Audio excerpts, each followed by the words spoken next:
aside. I kind of had to put aside, and and really put a lot of my energy into just getting this stuff done, because that's the most important thing when you enter the field of doing something.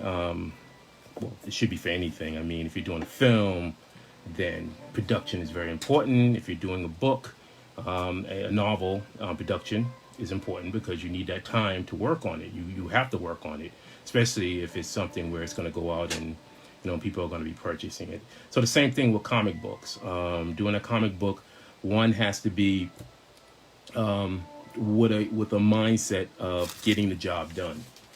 No excuses.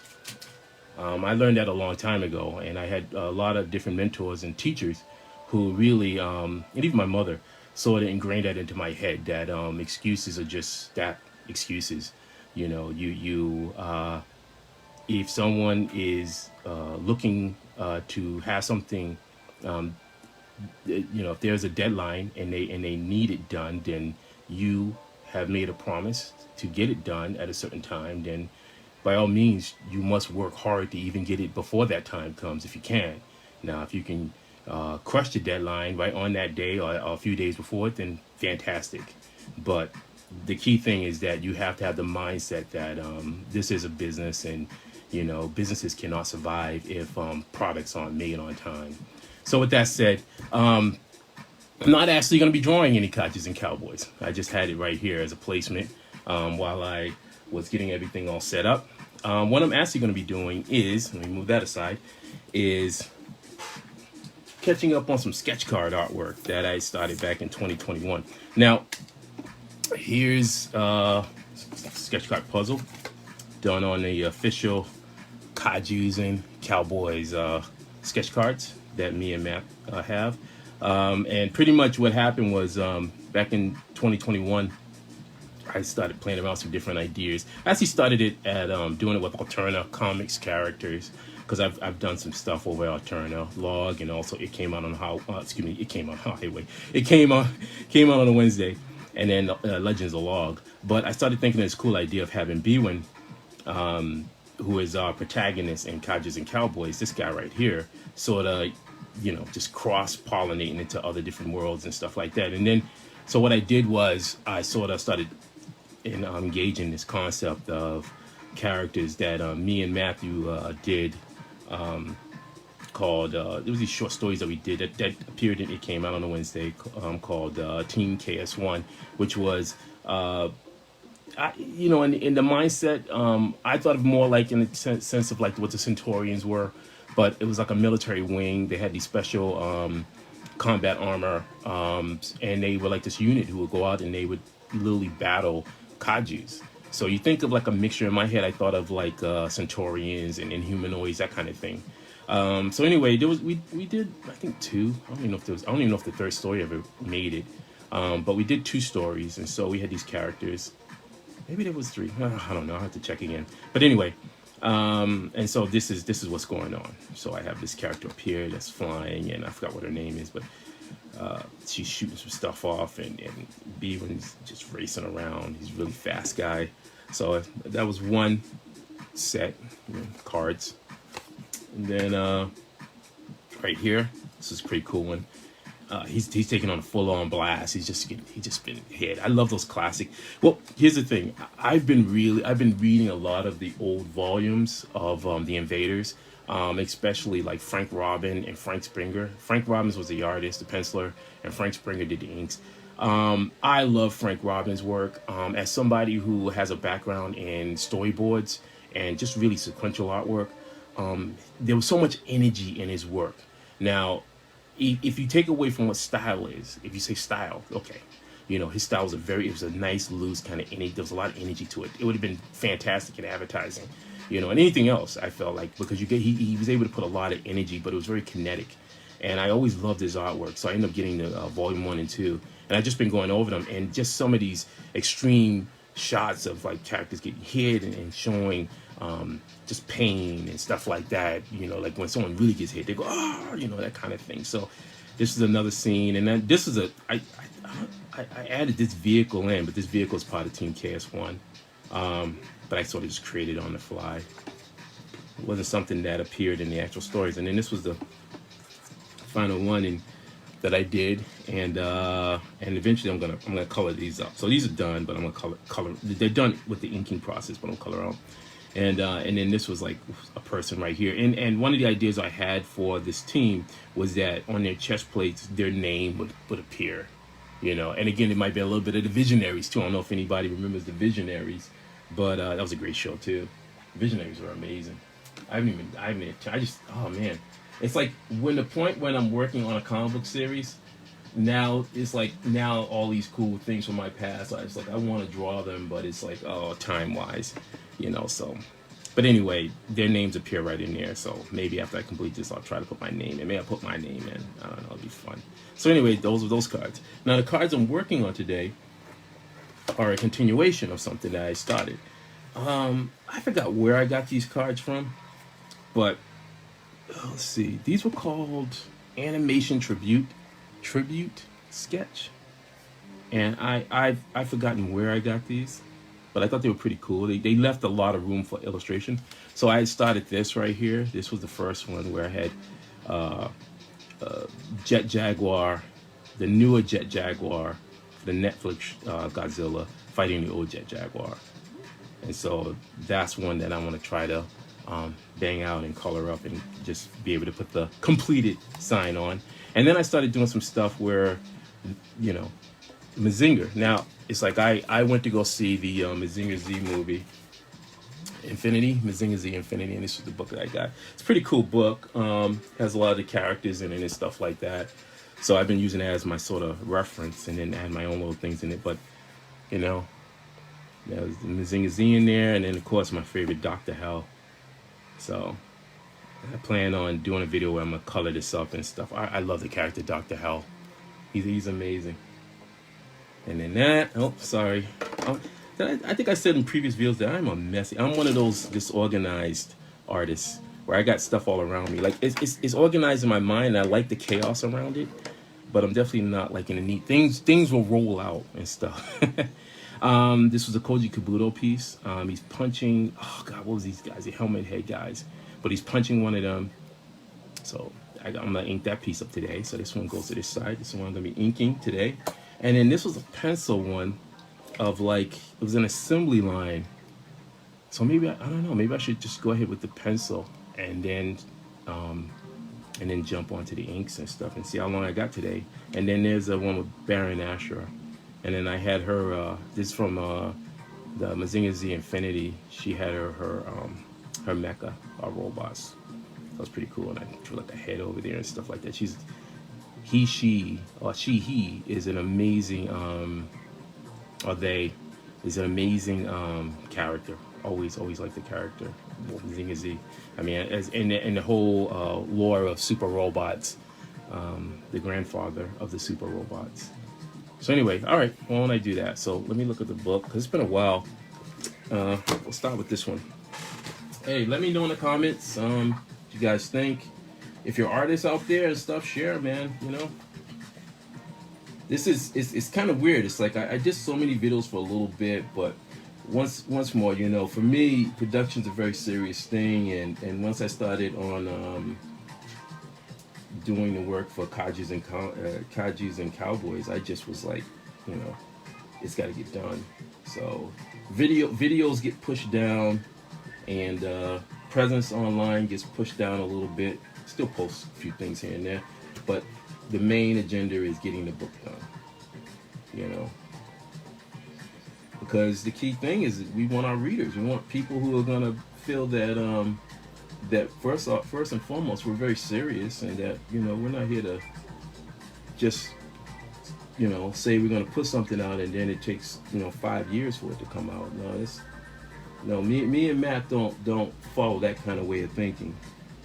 So anyway, I'm trying to remember which one this character was.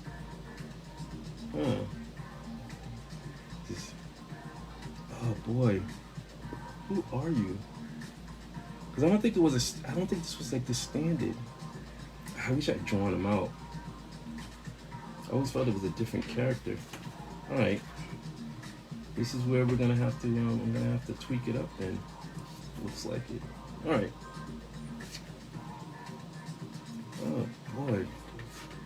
Is that supposed to be Mazinga? No, it's not. It's not great Mazinga. Oh, Frank. All right, I'm just gonna go with the standard old school style. Although, yeah, we don't know who that character is.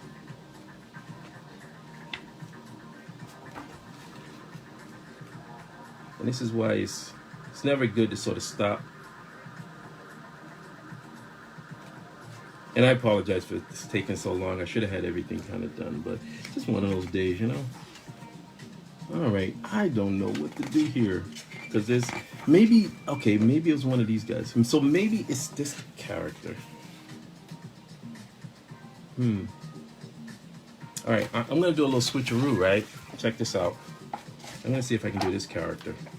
Looks like almost a Gundam kind of design and stuff. How I love the squares. All right, let's see. All right, so I'm gonna do a little bit of erasing. I'm gonna get my kneaded eraser out. I'm gonna do some little changing here because this body's way too smooth. Beat it out a little bit. Hope everybody's doing good. Keeping creative. Yeah, let me do this character. Even though I know this character's gonna. This character's going to drive me nuts. I will admit, I'm more of a. I love the more classic design of characters. First and foremost, because again, it was like, you know, for the period of time when I did work in animation, there was this whole thing where I learned with animators and just animation is that how you want to kind of simplify things. And it gets tough, man. It gets tough when you have so much detail and stuff on stuff. You know, that it's in my opinion, you can't really replicate it. Like it's more of like what I see super detailed pieces where there's like so many parts and stuff like that. I go, yeah, that's great as a one-off, but if that was to try to be, if somebody was to say try to animate that, nope, that won't happen. It'd be too cost effective. It would be like it would cost too much. It'd be too much time, and so they would have to go through some changes with that. Same thing like with illustration. You know, it would take like probably years. If somebody was to say, okay, well, I'm gonna really do this this thing and it's going to be all these different parts and everything like that. No, I tend to like simple. Simple makes it much more easier too because I feel like you can, I know for myself, I'm able to get more of action out of it and flow. All right. Let's see.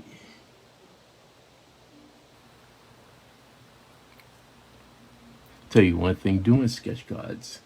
When I first started doing sketch cards back in 2009, by that point I was doing a lot of advertising work, and advertising work was fantastic.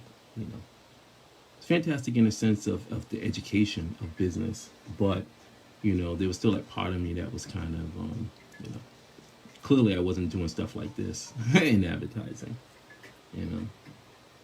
So there was still that need, that desire for me to, you know, to actually be doing it. And to me, it never it never was kind of real to me unless I was somehow, if it wasn't work. You know, I was never one of those people. Like sometimes, right now, one of my New Year's resolutions was for a birthday gift, I ended up getting this beautiful sketchbook. It's really, it's a really cloth-like kind of paper and stuff, and I said, you know what, I'm gonna try to get back into doing some sketching. I'm the king of like having a dozen different sketchbooks all around with different sketches here and there, and none of them are complete. None of my sketchbooks are complete. It's just a sketch here and there, then I end up getting a new one, and then it's like, you know, yeah, that's interesting. The horns kind of.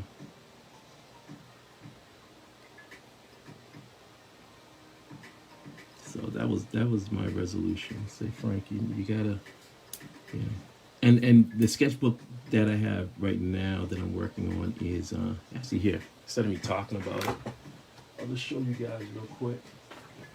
It's going to be dedicated to Kajis and cowboys. So look at that. It's kind of like a kind of cloth. It got my name on it. 2022. Mess it up and put some stuff on it. And I did this upside down. I don't know why, but you know, one of those weird little accidents. And then you kind of, you open it up and stuff. Yeah, I'll show you. Let's see what I can show you. I've just been sketching out some rough ideas of things that I would love to, look at the paper. Isn't that beautiful? Looks like that nice old, like, I forgot what's called, is it moleskin? But here, it does bleed. I will admit that. I can't show that. Not yet. Gotta keep some surprises for you guys. But these are just some of the concept stuff. But this is a piece that I did. And yeah, it's like you know, it holds the markers and stuff. But I get to get real crazy with some of my drawings and stuff. So that's just some. So you just saw a little sneak peek at some crazy stuff, crazy ideas. Let's see here. All right, let's see. All right, let's see. Let's see if I can get some more of this Mazinga. Hey Cole, what's going on, man? I hope Wilfred can make it. He's been doing a ton of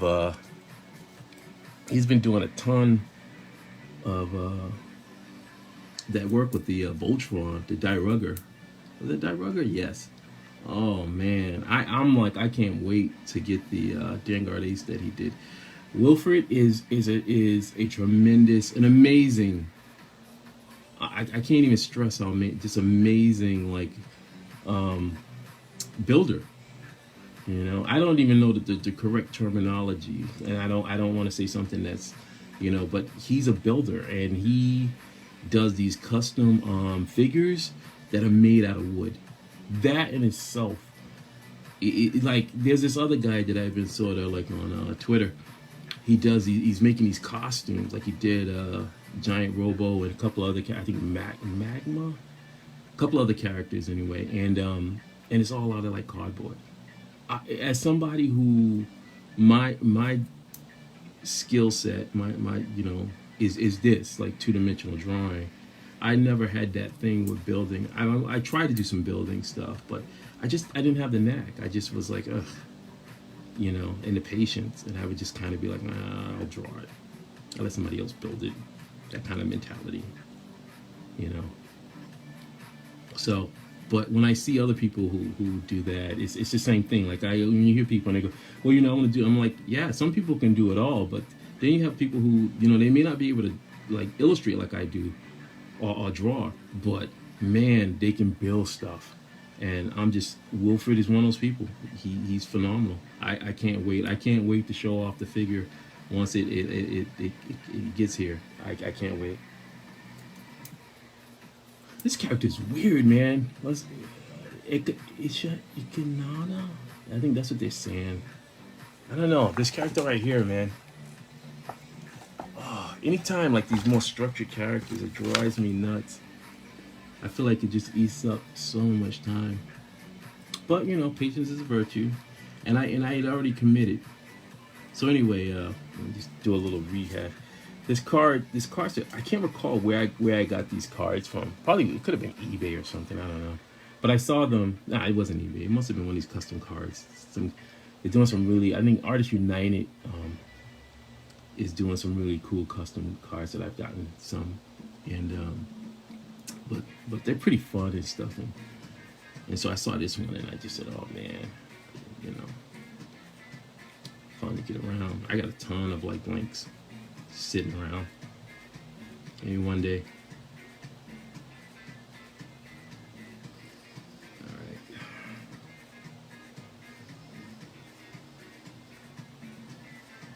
I remember going to movies to see the Mazinga.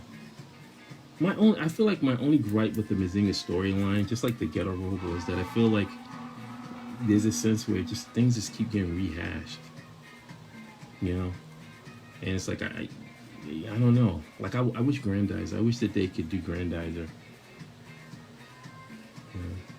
Or I wish Guy King. A newer version of Guy King.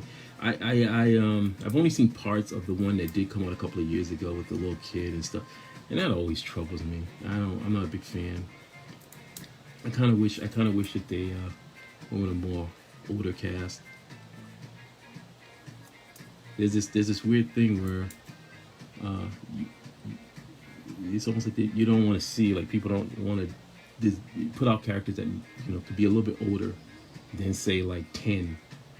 You know, I have a hard time believing a 10-year-old could operate a giant mech. You know, it's like, can a 10-year-old operate a space shuttle? I don't know. I don't know any 10-year-olds out there that can operate a space. I don't know any 10-year-olds out there that can operate a city bus. They might fumble around a little bit, but to effectively be able to drive it, I don't know. I could be wrong too. I don't know. But that's just always been a weird thing with me when it comes to stuff. Especially, when I first got into watching anime and manga and stuff like that, I was in, a lot of stuff that I saw, the people were much more older looking. Like I was a kid, and then, the people were adults, and the adults kind of, were doing all these really horrible things, and then they would have like maybe there might be a kid sidekick or something like that.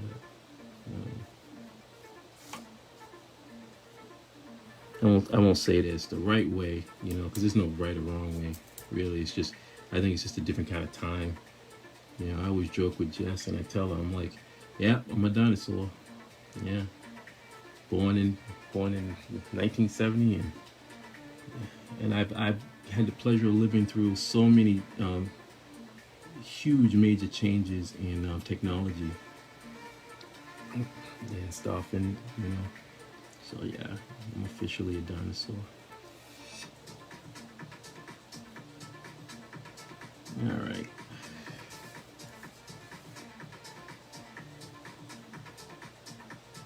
Yeah, thanks, Cole, man. Yeah, it's a pretty cool. It's definitely forcing me to like, no excuses. I have to draw. So I've definitely been trying to draw in it. God, I was really hoping that this guy wouldn't be taking me forever. But this is what happens when these characters that are so geometric. Oh, I feel for those artists, man. Like if they had to illustrate them like in a sequential format. Oh man, my heart would go off to them. It's like I'd be like, you're never getting any sleep. Yeah, and I've reached that. As I'm getting older, I'm reaching that point in my life where I'm actually enjoying some sleep and rest. I don't have that thing where I used to, and I could stay up late and stuff and down tons of coffee and stuff like that, and my blood pressure was through the roof, all that fun other stuff, unhealthy to levels where it's like, oh geez, nah, I'm on the kick now where I like to get some rest and try to pace everything at a manageable pace, All right, cool design though. All right, so in the foreground I got this. So I always tell people, if you're drawing giant creatures and stuff like that, I always like to play around with foreground images. So you have this fist right here, and it's right there, so it's up and close, and then you have something sort of pushed back, and then maybe you can push something further back just to get a sense of perspective. It's really tough. It's not easy drawing at such a small size. I had already been drawing at a small size when I first got what's the word, recruited. Yeah, because I actually was contacted by, what's his name, Stephen Frank contacted me on Facebook. I never forget it. I used to get all kind of like people contact me and hey man, you're great, aren't you? And at that time I was really working in advertising, so I was doing pretty well. I mean, it was nothing they could really tell me that was like, oh okay, I'm gonna drop all this and be like, whatever. No, I was doing good. And then work was, I had a lot of different clients and stuff, and so that wasn't the case. I think for me it was just that hunt, that desire still in me, where I love comics, and I love the fantasy world and stuff like that, and those aspects, those things, and also that little promise I told myself that I want to be a more well-rounded artist, an eclectic artist. That was my terminology back then. I wanted to be an eclectic artist. I wanted to be an artist who had a portfolio that that had a various range to it. I didn't want it to be like a one note. I wanted to have a song. I wanted somebody to look at my artwork and be like, well, there you go. There's a little bit of symphony in there. There's a little bit of rap. There's a little bit of country. There's a little bit of this and that. You know, that's what I set out for myself. I just had that kind of mindset.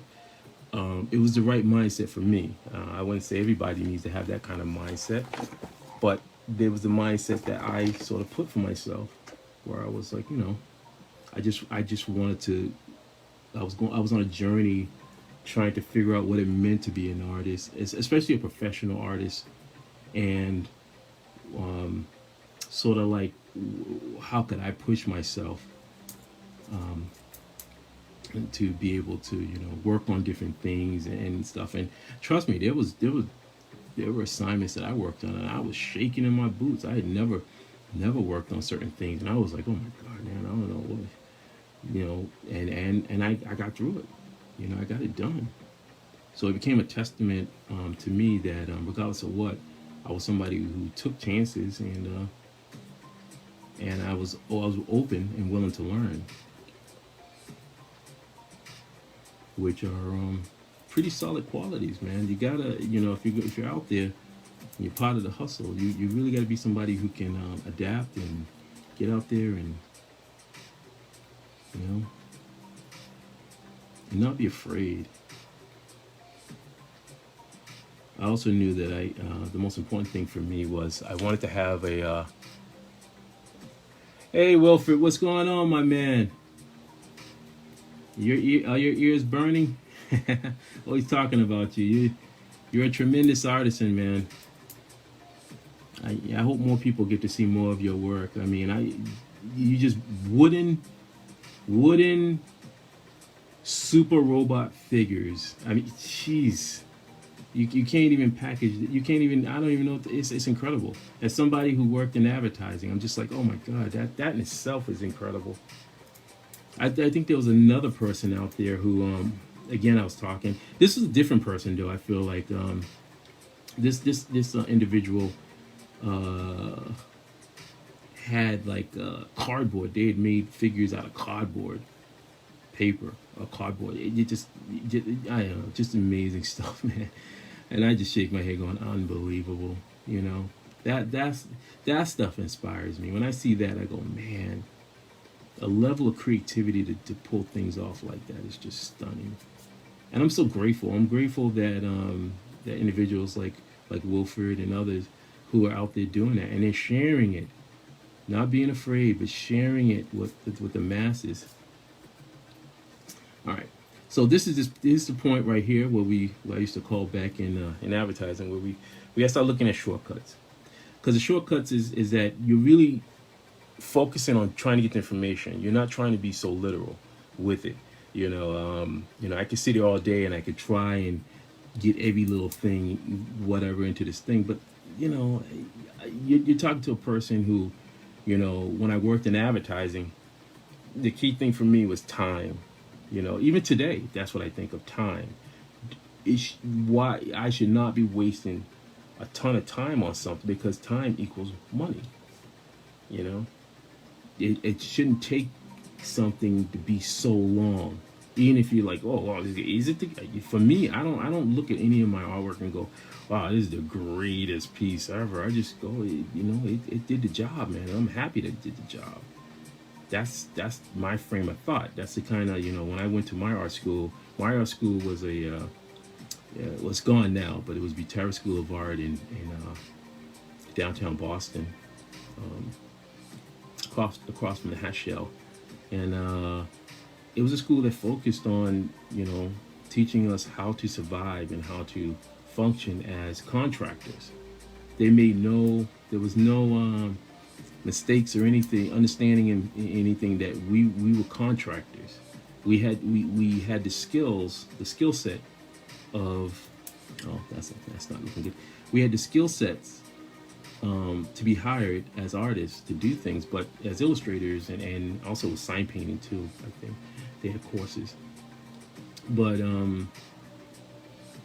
we were contractors. We got hired to do a assignment, we were paid, in most cases getting paid what we were asking, what the rate was at the time, and whatever. And the clients who hired us had a understanding of that. And so when we were hired and and paid what we were asking for, and sometimes we got more many times, then there was this level of mutual respect with the client, the companies, and with us, the artists. That we were professionals. That's what it meant to be professional, and I like that. That's where my mindset is, and it's never going to change. It's too ingrained. It's way too ingrained to my psyche. Too many years in the grind and stuff. So, but yeah, oh man, I know I'm just all over the place. Hope you guys are enjoying this. I'm having fun. It's like I haven't done it again. I said earlier I hadn't done this in a while, just because I've been working on Kajus and Cowboys. It's funny because it's so like there's that part of me that wants to share what I'm doing, but also the other part of me, the business part of me, that's like, nope. What?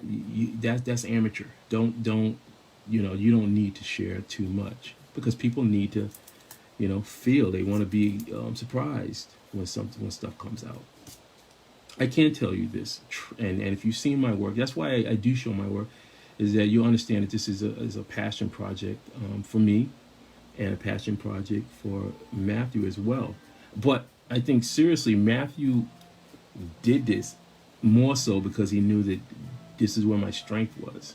That I wanted to do something that dealt with kajus and robots and stuff like that, and that's something that I love, and I was kind of looking to do something. Me and Matthew, God, I think our work relationship, boy, I want to say like now we're past 6 years. We did a webcomic series called what was it? What is it? Secret Lives of Supervillains, which I believe is still out there on. If you want to see, it was a lot of episodes. Worked on that for a long time, and then the decision to try to take it to the next level was sort of like a fluke. Kind of was like the year before, so it was like 2021. So 2020, Matthew said, "Hey Frank, let's just do this comic and stuff," and we started, engaging some ideas and stuff, and at the point, I just, I was just kind of like, all right, cool. One thing about me is that I'm a realist, I've done published stuff before and stuff, but I'm a realist, and I don't really get super excited. Like, I just go, well, it is what it is, and that's where my frame of thinking is. If it happens, it happens, and if it doesn't, it doesn't. Then it's cool. You move on, and then what's the next adventure? That's kind of like where my thoughts are when it comes to stuff. But anyway, we ended up doing the book, which ended up being this one right here. And this was the Kickstarter version. This was the Kickstarter one that we did. It was really successful, and we like to thank everyone who contributed to it. This is the only time you'll see that issue. Like it won't be a single. If we ever do like a collected volume or something like that, maybe it might pop up. But that's really the first and only thing that we did, and then from there we showed that to Second Sight Publishing, and they dug it, and so they said, okay, cool, let's that right there is a horrible hand. Now, fist, and I'm all over the place. I just want to show people, like, when I do I have a lot of various figures. Here, let me just, it's like one of those instructional things that people always talk about. And I never really consider myself an instructor. I just talk, and if you get a nugget, then that's cool. But I'm not really instructor. But these are various figures that I kind of use sometimes if I want to get certain things. I have tons of I have a lot of various books with figures and fights and stuff like that. I mean, reference if you've been in the field and stuff like that, this is actually a nice figure. As I have, any and everything, you want to surround yourself with as much stuff where you can have access to, so that if I usually, I go to bed at 6 p.m. and then I wake up sometimes around 2:30, and if I want to come in at 2:30 in the morning, and I got to brainstorm or something, then I can just grab a figure and whatever. And this is my other figure that I have too. So I think this is a Figma figure right here. It's a little more stiffer, but again, and I have a female one too. So there you go. But you want to be able to have it's just the right tools around. I even have this right here. This is pretty old. I got this years ago. I think when I was living in Boston. Might have got it from Utrecht. I don't even know if Utrecht's even around, but this for finger joints and stuff like that. And there's times when I was doing work on Kajus and Cowboys and thinking how B-Win's the robot's knuckles, and then looking at my own hand, and then just you get this, and this has such a beautiful robotic kind of look to it. So yeah, I've had that. Dust. I've had this for a very long time. But you want to be able to surround yourself with enough objects to so that you have available. So again, you got somebody like me. I wake up at 2 to 2:30 in the morning, and then all of a sudden, I can't run out and try to get some ideas or whatever. And looking online works to a certain degree, but it's good to have some visual stuff. The iPhone is great because I can take my own pictures of my hands and stuff like that, or facial features. But anyway, right now I'm doing like a fist.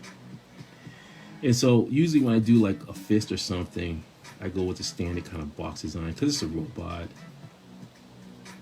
I think one of the things about it is that I learned working as a commercial illustrator in the industry is that you want to try to, not overthink a lot of stuff. I remember when I first got in, and I made that rookie mistake, and I got schooled.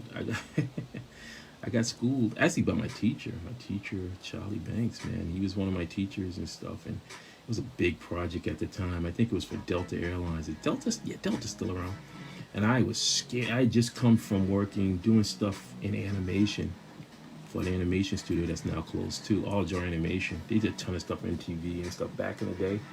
And I did a ton of stuff, and then I was transitioning over into advertising, and very first gig was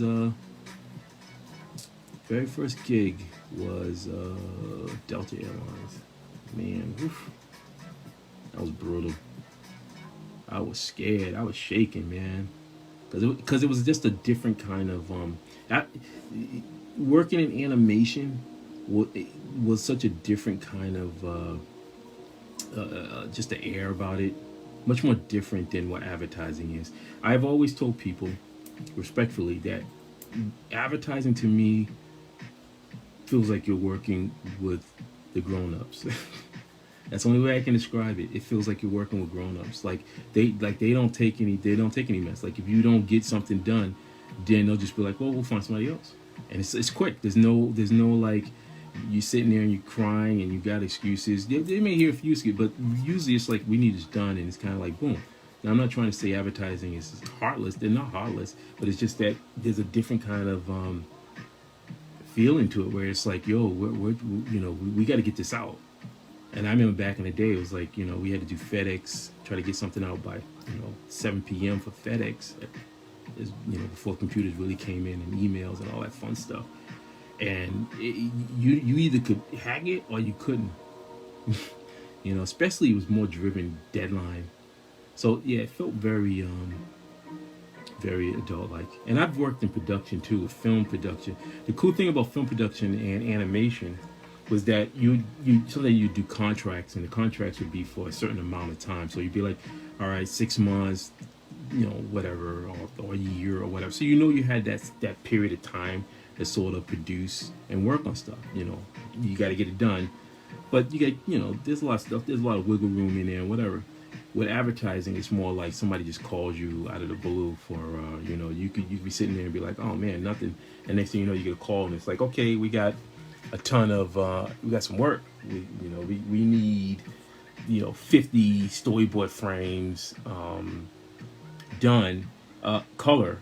And they might have called you like say 9 a.m. in the morning, and they say, well, we need it by and I kid you not, it could be like, yeah, we need it like by 5 p.m. or by 6 p.m.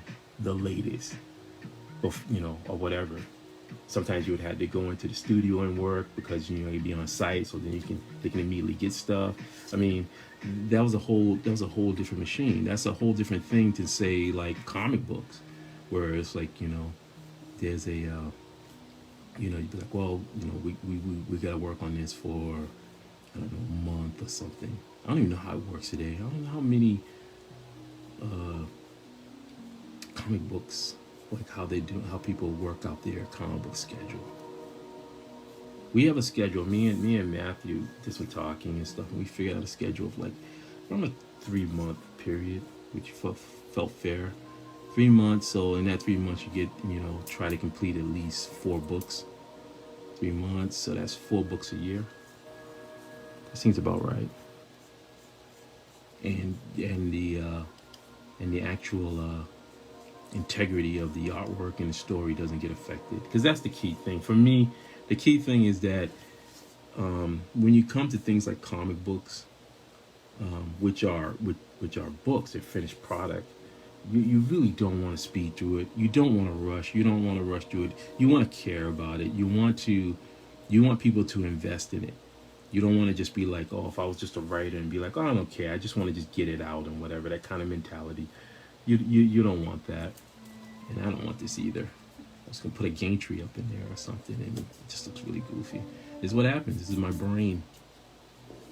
All right. Yeah. So you wanna be able to spend some time, working on this project because you care about it.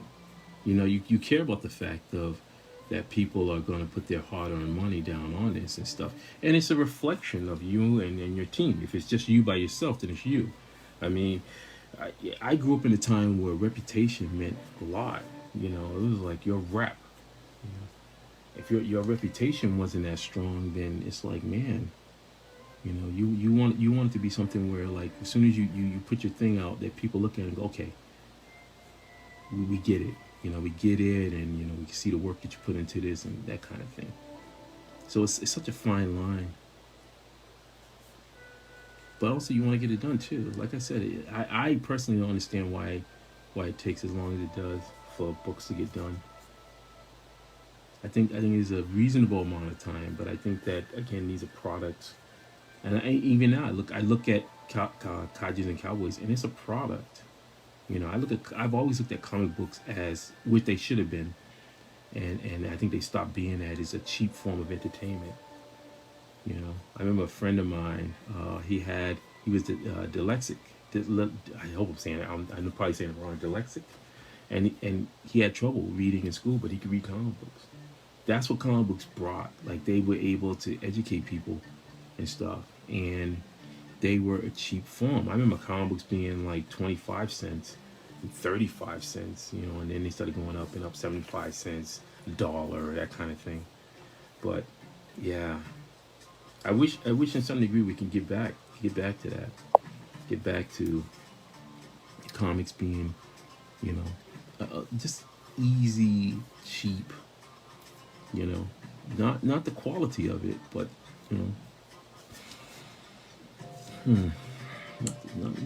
the quality should just be as good as it was back then. Those Batman stories or those Superman stories and stuff like that. It just, maybe the paper quality. I'm a huge fan of newsprint. Anything to save a buck, but still maintain the quality of the artwork and the story. All right. So this is this character. How's everybody doing? I'm gonna refresh my page to see how things are going. Not really expecting too much, I've had a few people trickle in and stuff like that, and that's cool. I really appreciated it, taking the time to check it out. All right. So these were the cards that I started inking, I think, before, back in 2020. So I did Mazinga, and then I did Dr. Hell. Dr. Hell's pretty cool. And so I'm gonna be inking up. Put this guy away. I don't know if we can get that guy today. Ugh. so exhausting. Like I said, it's so very exhausting for me when I have to do more like geometrical characters. It's a pretty good book right here, man. I love this. This is for me. I'm an addict of character sheets, full on drawings, not just headshots. It's like the more information is the better. You know, I always tell any new creators out there that, you know, if you're gonna do a comic book or whatever, then get someone, hire somebody to do look at that, all this stuff. Get somebody to do a character sheet and different angles, like look at how his hair is and stuff like that, and then you get the full body shot. I mean, you got to get people to do the full on thing, not just use an action picture and stuff behind the back, behind the, you know, behind the character. We need to see all of those characters, because to me that kind of investment ensures the fact that if you do want to hire another artist, say, to do your artwork, then yeah, it's the piece that I was sort of using as reference for his uniform. All right, okay, time to do some inking. Then it just makes it easier for the artist. I worked on some projects where, and I mean, the kind of artist that I am, because I've worked in the professional field, you know, I'm used to, you know, working with various creative directors, art directors, and stuff like that.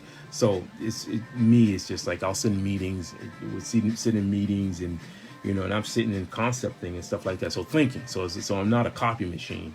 I'm somebody who will, you know, sit there and think and trying to be like, okay, I can see what the chicken scratch is there, if the art director or creative director put out there, and now I'm sitting there thinking. I love to think through things, but sometimes, yeah, it's kind of nice when you don't have to, you know, overthink on stuff. Like if someone comes to you and they say, well, look, I would like for you to draw my character, and I say, okay, well, do you already have your character done? And then they'll be like, well, you know, no. And I'll say, well, okay, then I'm gonna have to charge you. If you want me to do your character design, then I'm gonna charge you extra, because that's a job unto itself. And then we start talking about whatever, if you need like the illustration of it, of the whatever cover or whatever. But it's always good to have character sheets, good renderings, turnarounds, anything that can give a lot of information, because it just helps. It makes it so much easier, and especially if you're in a stickler for somebody who is really into like how your character looks and stuff like that, then yeah, that's an investment. If you're gonna really put some money down, put an investment in that, and really good character designs, really good ones.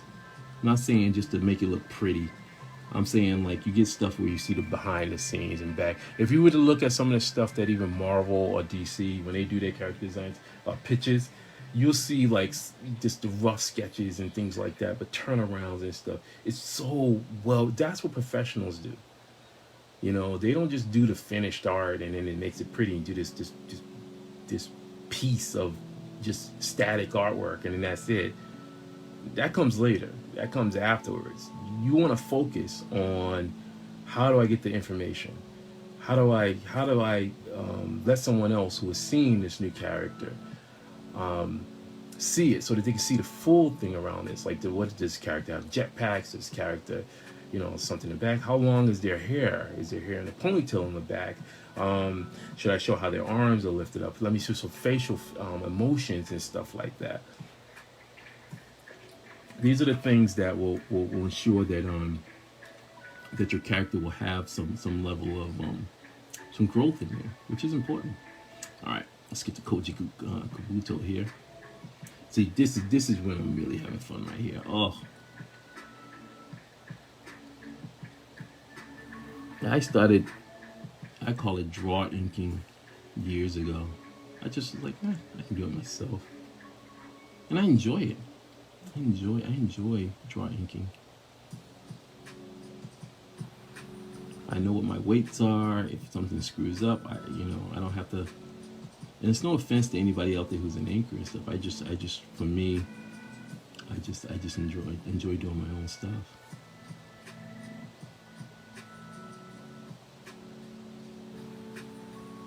I would never be happy just being a penciler. It would feel incomplete to me. I think I gotta get my hair a little smaller.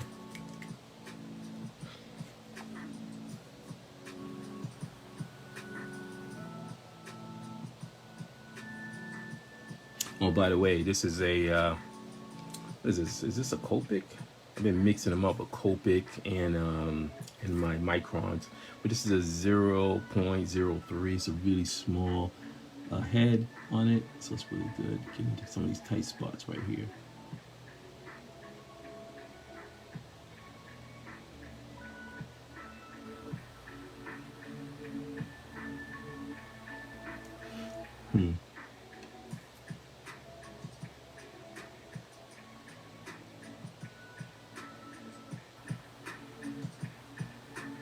Yeah, and as you can see here, it's like I wasn't trying to. I've never been a fan of trying to emulate anime and manga, because I'm not. I'm not a manga artist or anything like that. I'm just a person who who's inspired by the stuff from Japan. You know, it's almost in reverse of how Mazinga Z. I mean, Gonaga was inspired by Western comic books and stuff. So you know, it's like vice versa. You know, but he didn't try to draw or illustrate as a Western comic book style. He stayed true to what he was good at. That's what I do.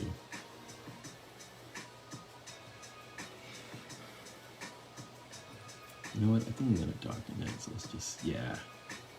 Sometimes I'll look at something, I'll be like, oh man.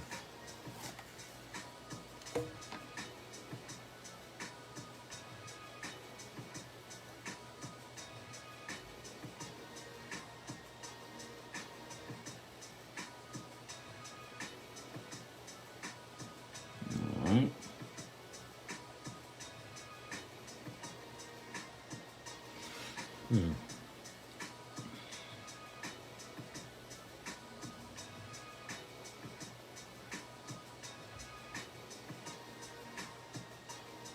It's so like, it's kind of strange because I used to draw larger size, like especially with my comics. I still have some of my old works, stuff. Again, got published and stuff, and I used to work at the. Oh, stuff falling down already. All right, put that up there. I used to do the old school, like working at it was a 10 by 15 size, and it's just that once I got into advertising, it changed my whole way of thinking. You know, I started thinking more in the sense of the professional side of it, where it was like, how can I do stuff that's going to be faster? How can I increase the speed but still not destroy the level of how the stuff looks? Keep the quality. That's the word I'm looking for. Keep the quality up. You know, because that's the trick. It's like speed and then quality. You know, because it doesn't help if you're super fast and your quality of your work starts going down into the crapper. That doesn't help. You know, if you're able to find a balance in which your speed is up, you can knock off some extra time, but then also maintain a level of, you know, pretty good quality of how your work looks. Then that's incredible. Then you're going to be an artist who's going to be constantly getting work, and that's what the name of the game was. It was like, you know, how do I stay alive as an artist out here in the industry?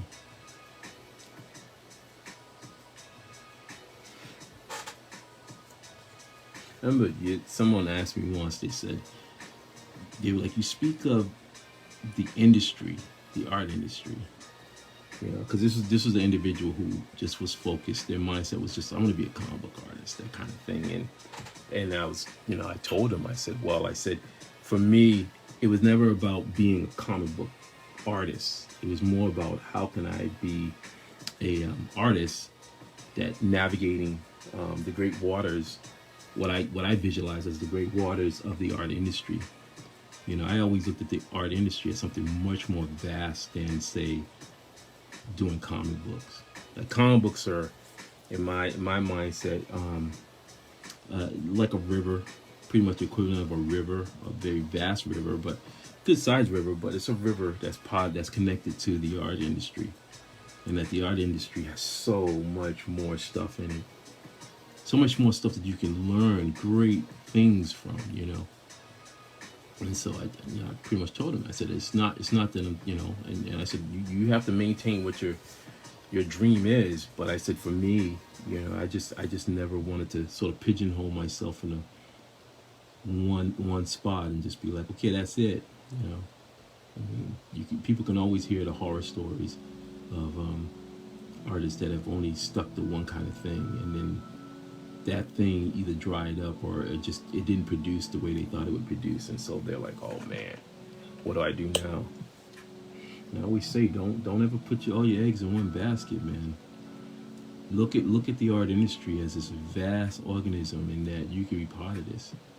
You know, check what those fears are, what fears you may have, and then see if it, because the thing about it will make it better. I mean, for me, I always looked at my career in doing projects as strategies, like strategizing. Where, like when I first heard about sketch class, for instance, Stephen Frank first brought it up to my attention. It was just like, I was like, what is this, man? And then, he told me it wasn't a lot of money. It really wasn't, and but still, the key thing that sold it for me was the fact of the chance to at least be able to work on characters or projects that were characters that I really liked.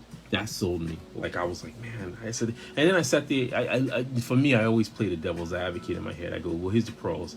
The pros are, the cons. The cons are that no, you're not gonna make a ton of money. It's not nowhere near paying the level of money I'm making in advertising and other gigs.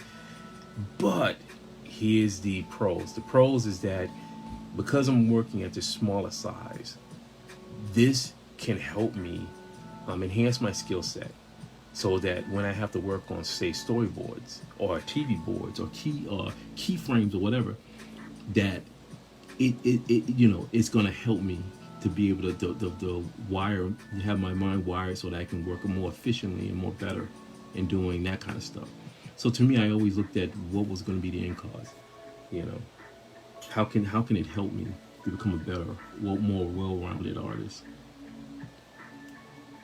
And I was always honest about it. I was honest with myself. I've never been a person who will sit there and just be like, oh yeah, art's the greatest. Yeah, it is great. But I also think somebody who does, a mechanic that works on cars, I think that what they do is great. And I think that what a plumber does is cool. We need plumbers. And electrician, you need electricians. What they do is cool too. I mean, who says what is going to be the greatest thing in the world? I don't know. I do know that I have a skill that I had since I was a kid, and I'm very fortunate that I was able to make a career out of it, and that there were people out there who saw my potential and stuff, and they gave me some chances and stuff, and I'll always be grateful for that. It is humbling, I'm genuine in that sense where I do get humbled, because I know that, man, it's not an easy thing. Trust me. I mean, I've seen posts where people are just scratching their head going, man, I'm putting this stuff out and no one's buying my thing on my Kickstarter, and it's hard, man. It's hard. So anytime people show any interest in what I do, I'm always humbled by it. All right, Koji, kicking some butt over here. How's everybody doing? If you're still out there, hope you're not. I hope I haven't bored you. Wish I could say that that this is much more. If I had it in hyperlapse or something like that, sped up, but this is the real deal right here. This is what how inking is, inking at work, and you see, I kind of play around with stuff like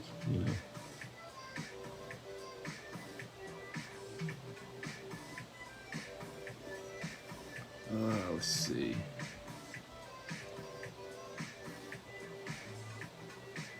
Let's see.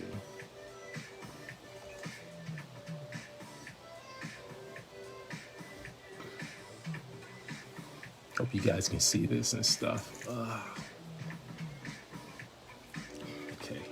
Now, one of the things I like to do is I like to kind of, let me see, let me pat it down a little bit. Kneaded eraser.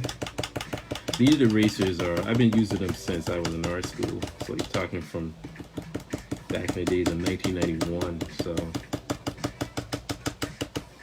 they're a great way to get rid of any excess graphite, you know. Just sort of just dump them right on there.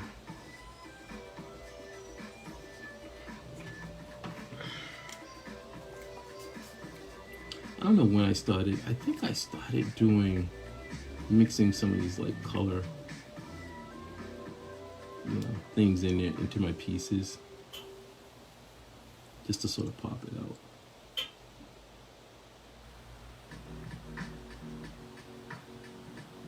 I'm really excited on a different front. Stephen Frank, Fine Affinity Productions, saw one of my posts, and he said he had a lot of my artwork maybe still on file and stuff, which is, I'm so grateful for that, because I actually had problems with an external hard drive years ago, and I lost a lot of stuff. There's a lot of artwork that I don't have, especially from the Fine Affinity sketch card days. Yeah, I think I worked on Archie. I think I had The Greatest American Hero. And I wouldn't say those were, for me, when I look at them, there's so many things that I would do differently now. But still, you know, it's kind of cool. I like to reflect on those and check those out and stuff. And so hopefully you can get those for me. That'd be really nice. I really appreciate that.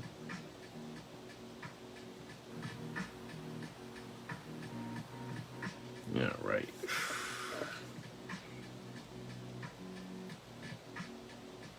Koji Kabuto.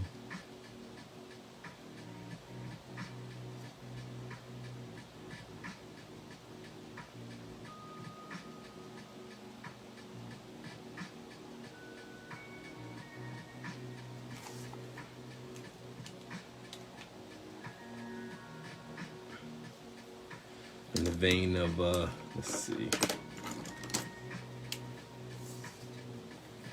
Hit with a little bit of it.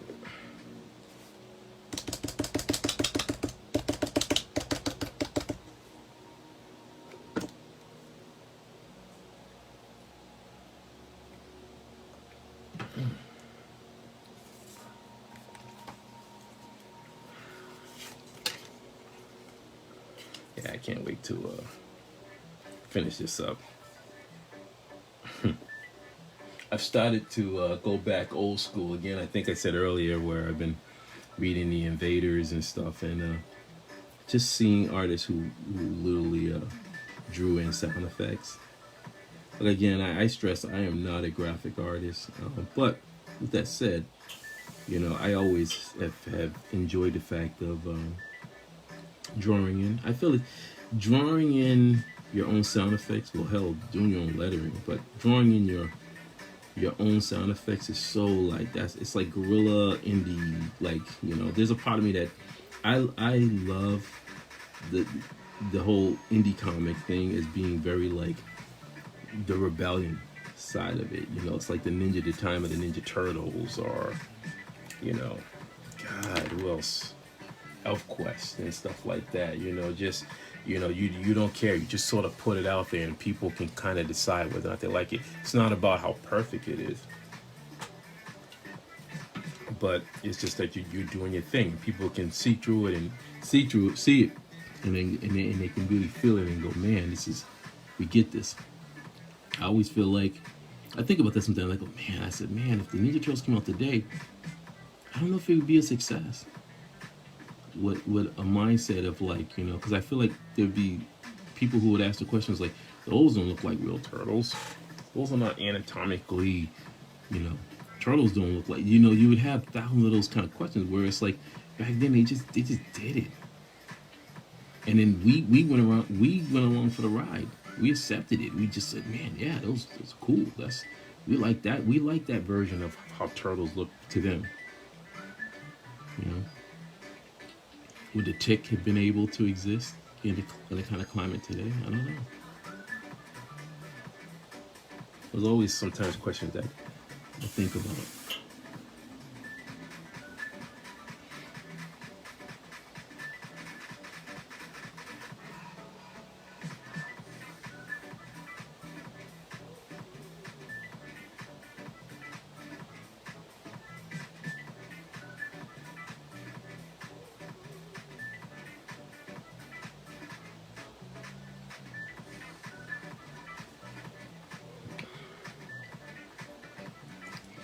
All right.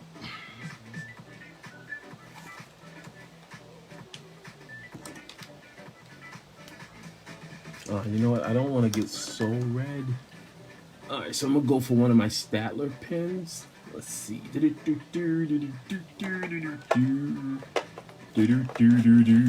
bit of hot pink there. All right.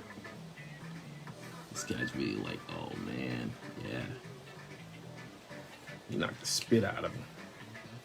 I will say that I'm old school, like two-fisted justice kind of. Yeah, I love that stuff, man. Draw out scenes. That's a lot of stuff. You're gonna see a lot of stuff in Codgers and Cowboys where it's just full on scrapping. You know, like one of my favorite characters from Marvel is the Thing, and he's always been a favorite of mine. Just the idea of Ben Grimm and his personality. Like he's a scrapper, man. He will throw down when he needs to. And I always appreciate that. To me, it's not always about like how strong somebody is. Like, it's just the fact that the will, the mindset to be like, okay, I'm gonna throw down. This has to get done kind of mentality. I respect that. That goes a long way.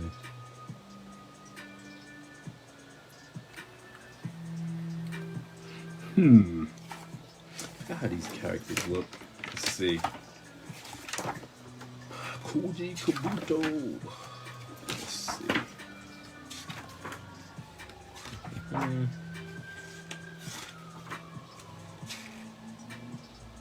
Yeah. So it goes underneath their neck, so alright. Okay.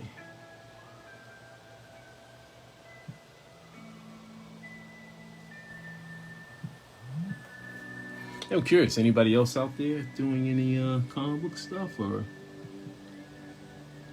Super Robot related or Kaiju related? It's so funny now because you're starting to see so many people starting to draw it and stuff. I'm very happy. That makes me happy. I want to, I think it's important that the next generation of artists who are into it, as us old heads go to those pastoral fields one day, you want to feel like there's a continuation. Like I was influenced by Herb Trimpe and Jack Kirby and stuff like that, and now they've left us, Stan Lee and stuff, and so now it's like who's the next wave of people. I think I'm probably closer to Todd McFarlane's age. I feel like it.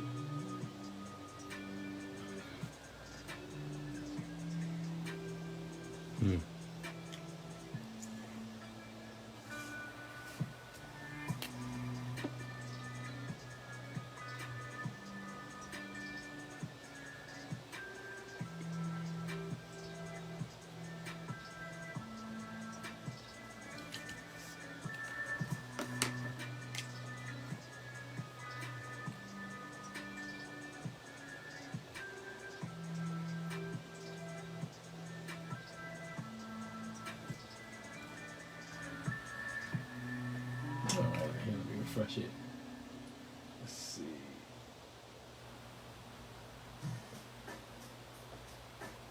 Check the mic and make sure it sound right,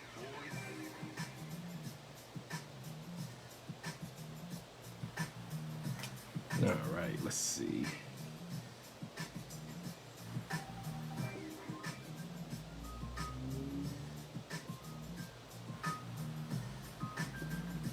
See, when I first did this piece, I didn't really emphasize too much of the musculature and stuff, but I'm gonna enhance it a little bit, you know. It's kind of weird the way I got his hand. Not sure I like that yet. I feel like it's a little bit, so it gives it a, feels like a glove. I feel like when they would rip off these guys' helmets and stuff, they were like cyborgs or robots or something. Like something happened. Oh, actually, I think it was like their brains were like yeah, oh, it's twisted.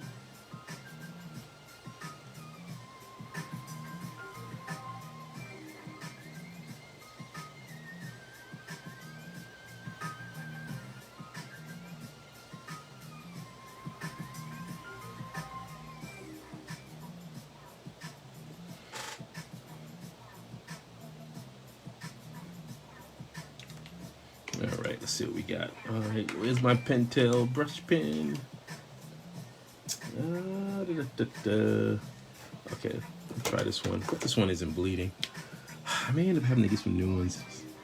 I've had them for a long time, so sometimes they get too frayed that you just, you know, you can get some cool effects with them, but, you know, it's just out with the old, in with the new, that kind of thing, you know? So I'm gonna do a little feathering in here.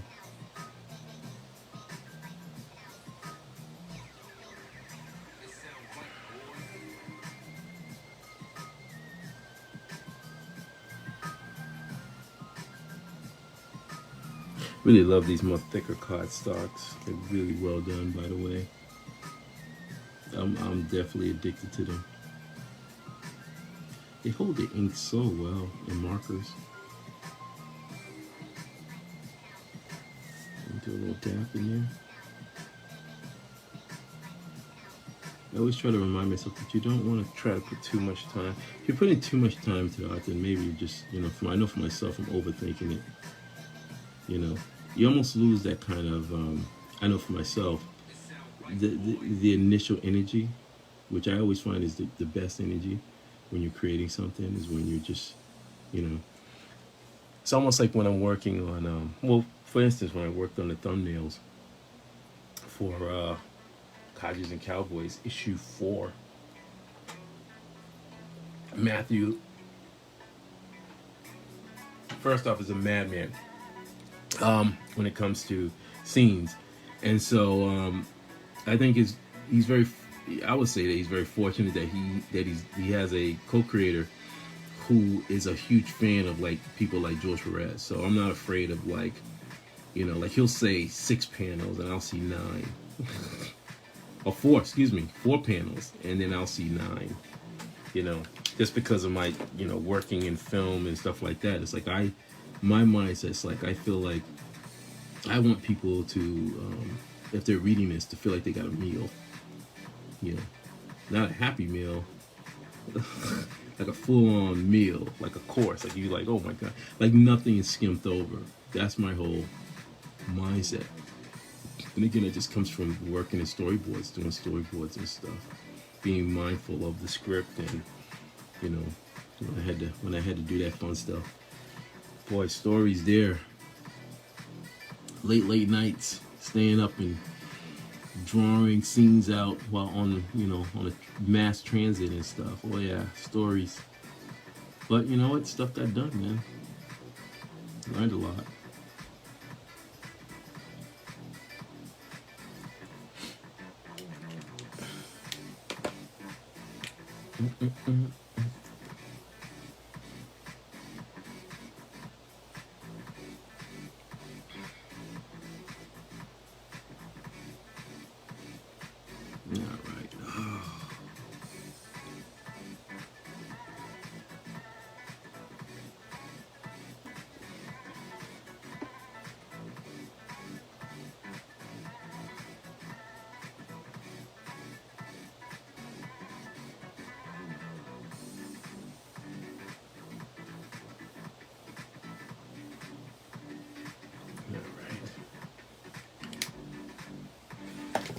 Let's see.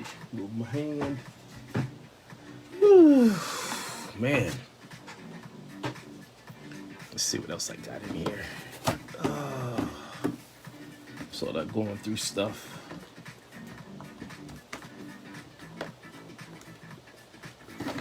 Break out some stuff.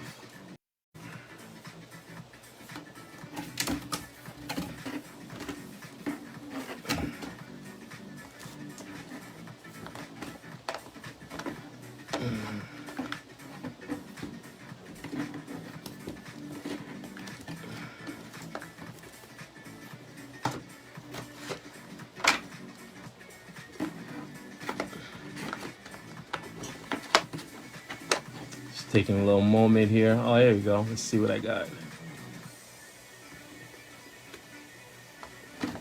Oh.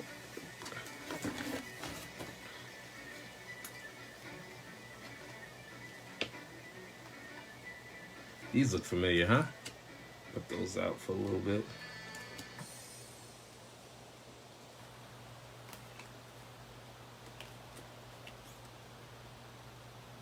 Maybe I won't get in trouble for showing some new cards. The Ultraman set was so much fun.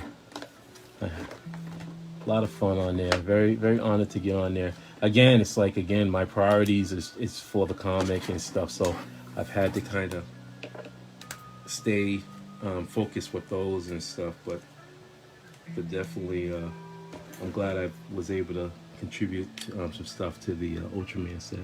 Ultraman 1 and 2, so...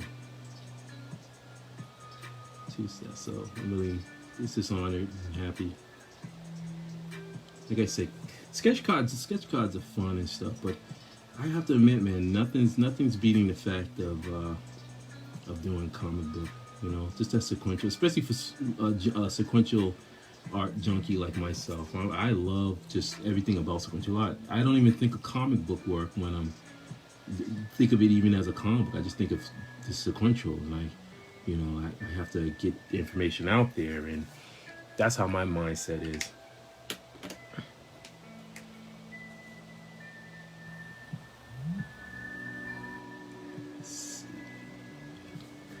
Nice. Boom. Darken it up a little bit. Do a little feathering right there for the muscles.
Coach Kabuto's got some wild hair, man. I always was a huge fan of, man.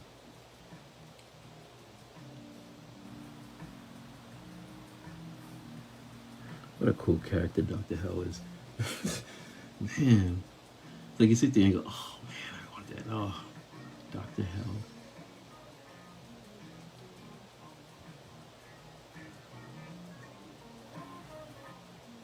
He's just this brutal dude, man.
All right, let's see. Oh, it's so quiet. It's kind of nice though, you know. It's how it is usually. Just get the music going and just, you know, You're in the heart flow. sometimes I'll listen to some crazy sounds and stuff. I tend to just love.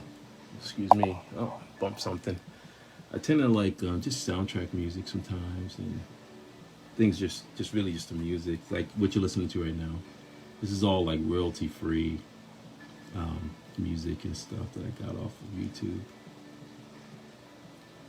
It's really good stuff. A lot of amazing performers and stuff.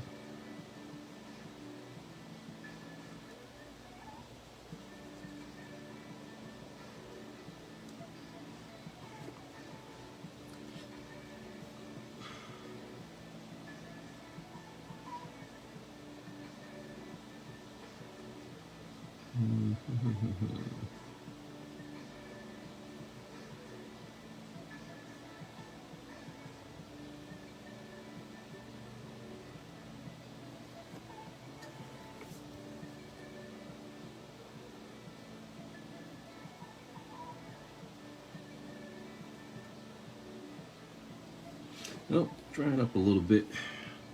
That's why I always kind of have like a piece of paper or something underneath this. Sometimes it'll do that. Get a little fudgy.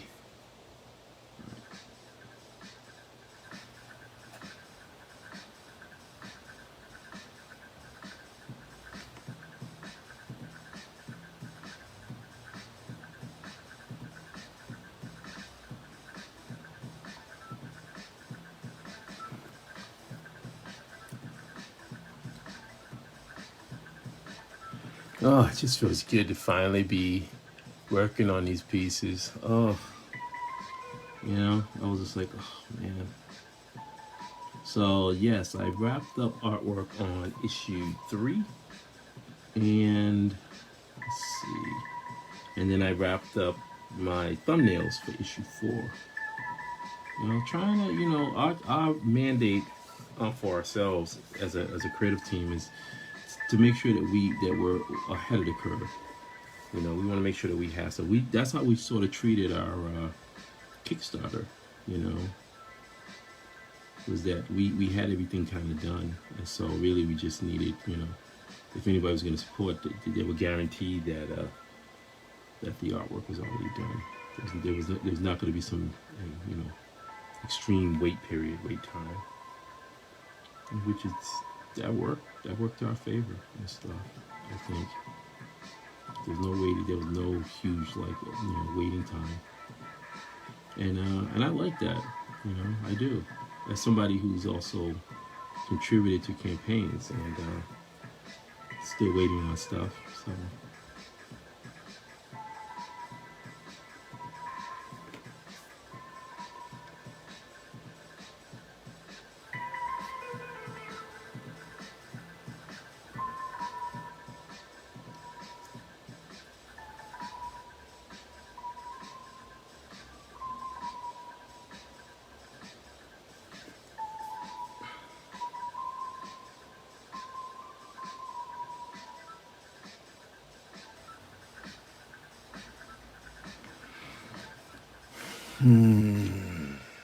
all right.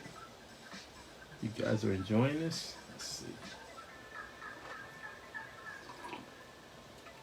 Oh.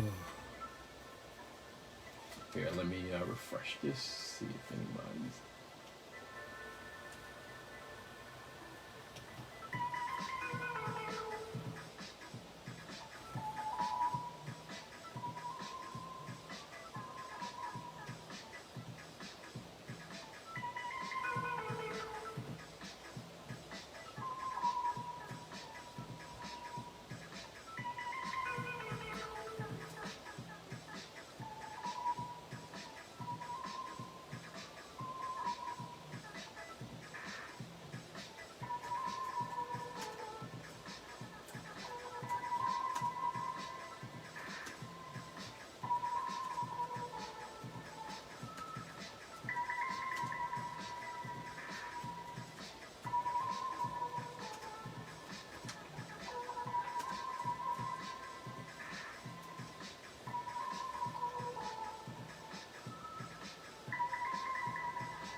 All right.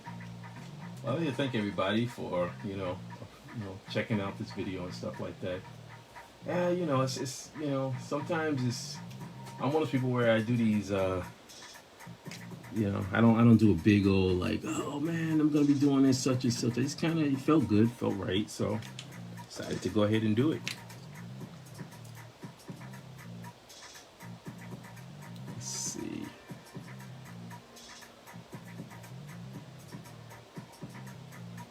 This can kind of blend into his hair a little bit. By the way, here a little bit of memory lane right here.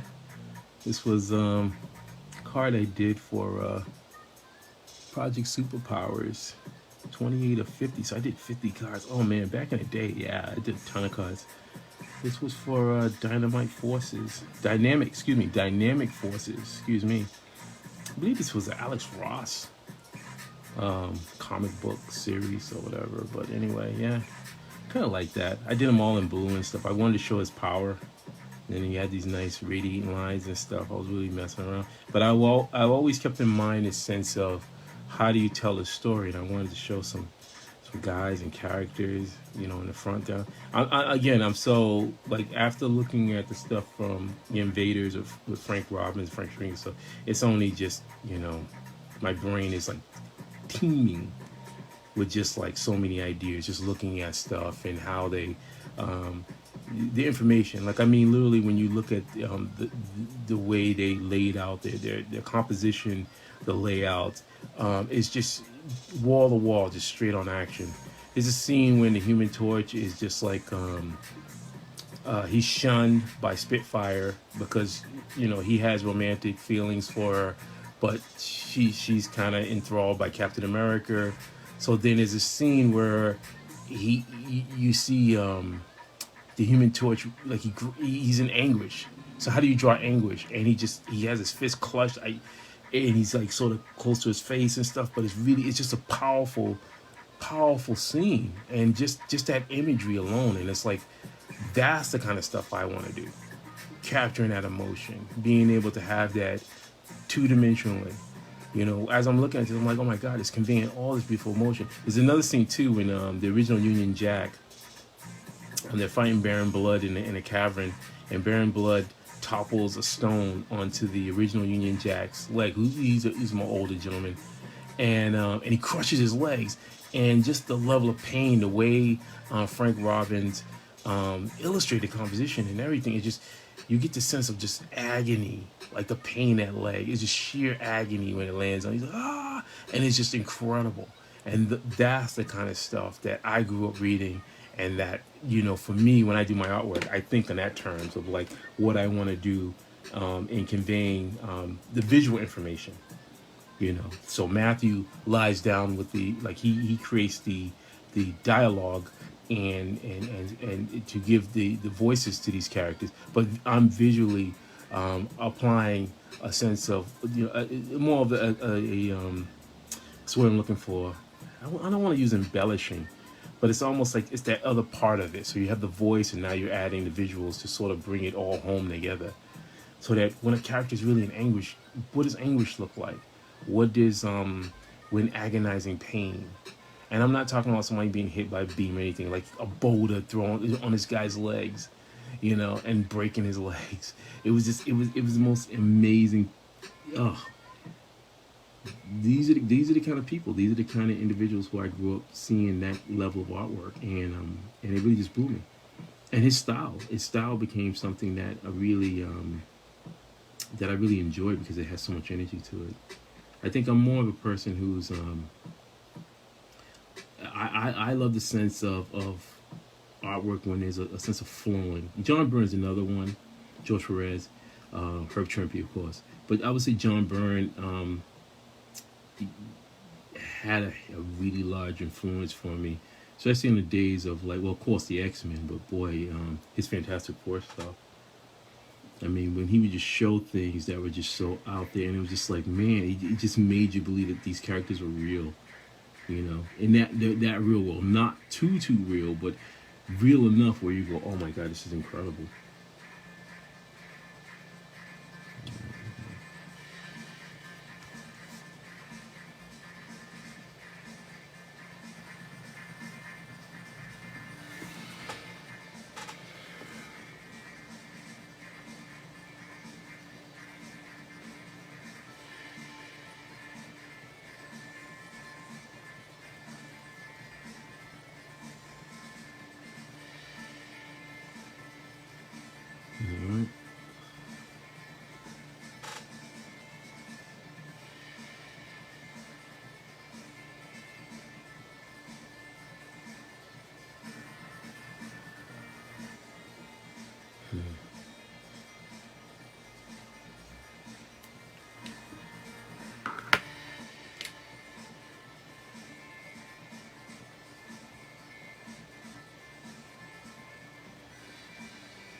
All right, let's see what we got here.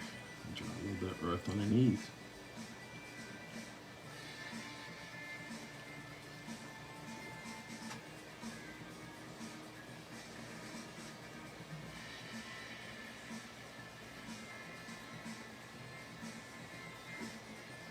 And you kind of add a little surface to kind of bring it all home.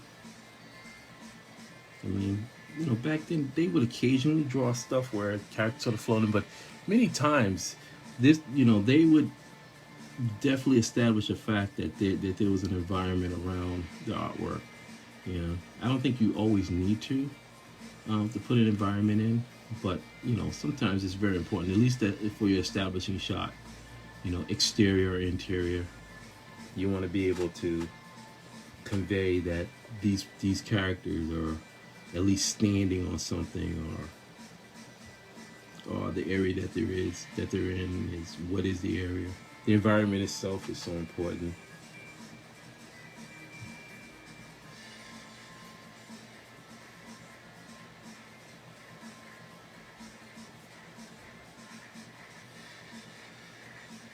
Okay, there you go. Oh, one card.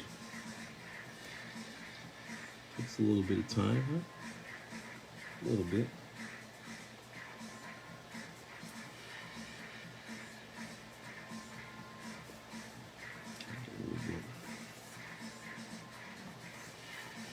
I think I'm gonna give him some excitement. Like I'm gonna keep him as traditional. Oh, little bitty accident. It's okay. Learned a long time ago, like you don't want to start freaking out and whatever. I'd rather try to save a piece of artwork than to be like, okay, I'm done, and then get all angry and want to destroy it and stuff like that. No, I learned a long time ago that you gotta. Sometimes it's good to take a step back, take a breather, and then look at it, reevaluate it. I mean, if you can't save it, then of course you can't save it. But the first thing that comes to my mind is not to destroy it just yet.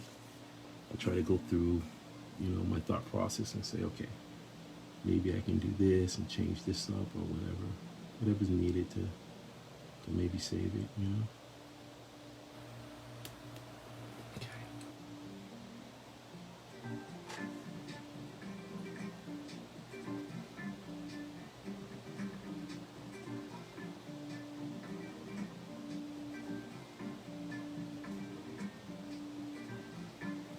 Oh boy, okay. All right, I think we're good. All right, so we're going down. I still got 2 to do. Ugh, what time is it? 12:14. Okay, let's see. I'm gonna try with Baron Ashura. I think that's Ashura. All right, so here we go. Okay. Oh, you can tell I did this so long ago.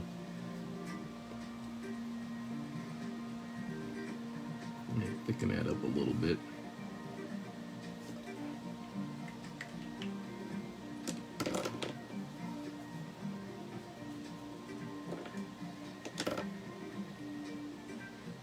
And see, it's so subtle. Like, I don't know if people can see right here where he's punching. So he's punching characters. So you see the character's foot right there and his arms. You know, I always love those generic characters. Then you get this massive character hanging in the background. Sort of like, oh. And that's just probably just some original character of mine. Just thinking of almost like a sentinel. You know, love the classic horns coming out the head. There you go. All right. Oh boy. Let's see what we got here. All right. So, I'm almost wondering, should I just?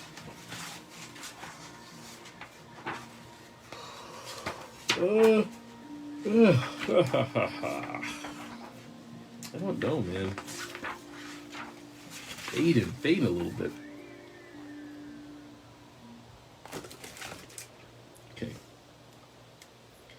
Maybe I'll just do her and, well, they, and I might, and then I'll call it a day with it. All right.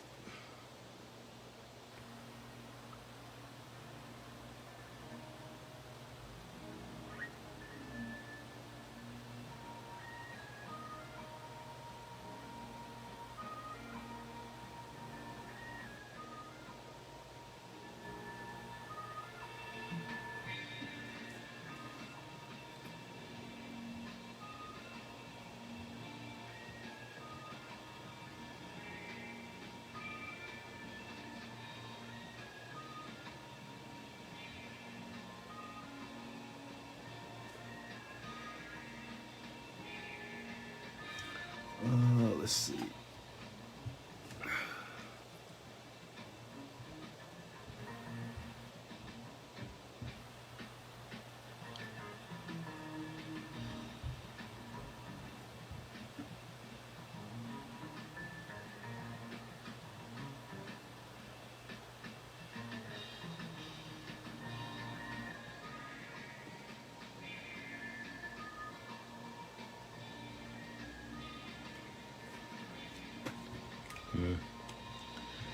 I don't think you're working too good these days. All right, let's try this. 3.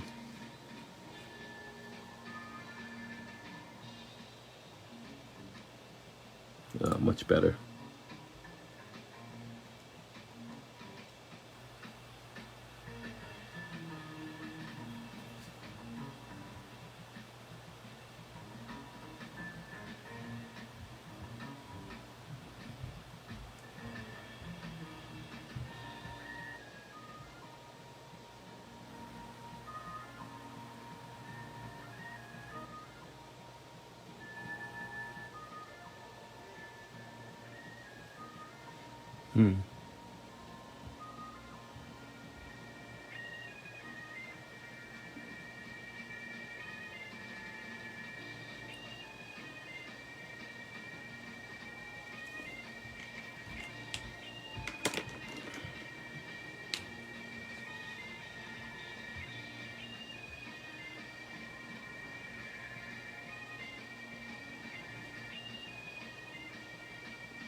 Alrighty. Let's see what we got here. Okay.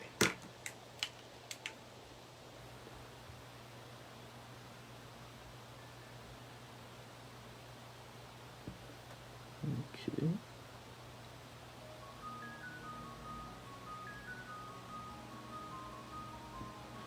Oh, let's see. Baron, the Baron. Yeah, she has a collar. She has a collar.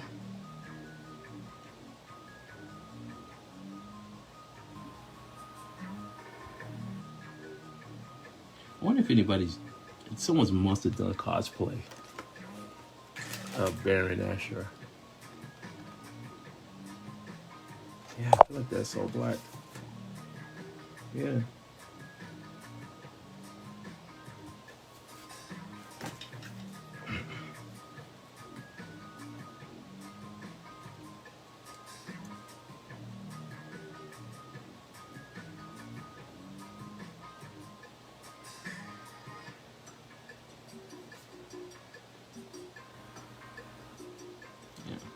Knock that down a little bit.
All right.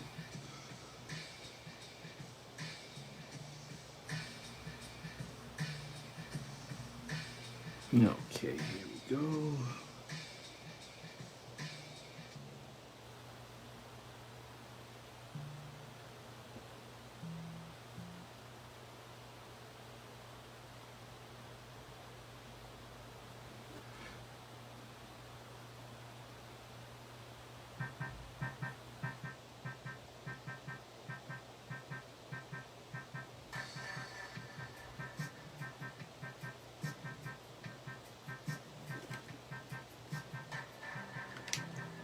All right, let's see.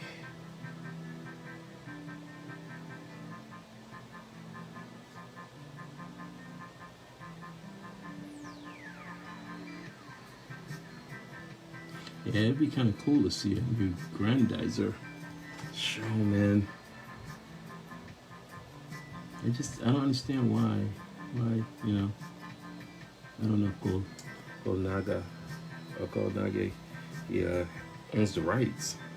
you would think he does, but grandizer, oh man.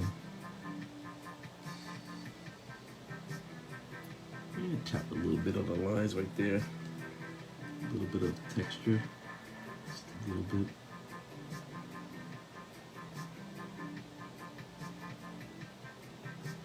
All right. Oh man.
Yeah.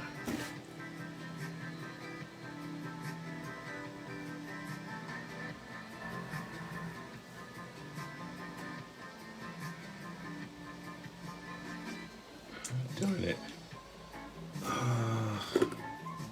Yeah, I don't know if I. I'm gonna hit this with a little bit of white right here. I don't know if the red would be able to, but Yeah, that's what happens. the downside of working in sketch cards really is The final art. you can only get away with so much before it becomes unforgiving.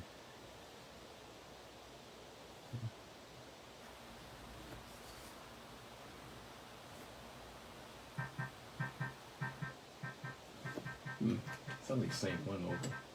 It's probably looping.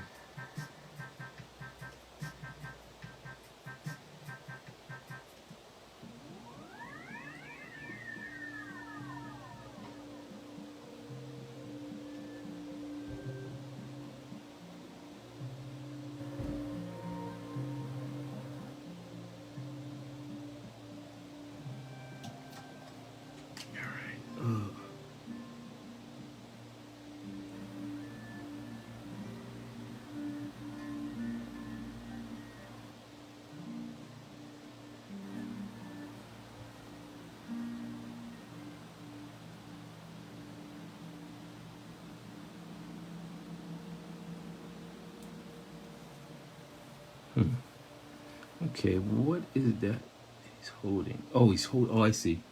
I see. Yeah, so.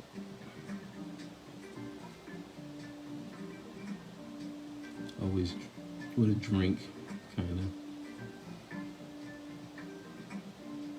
That's what happens when you haven't drawn these in so long and you go, what was I thinking? So it's like, okay, so we curl around the glass.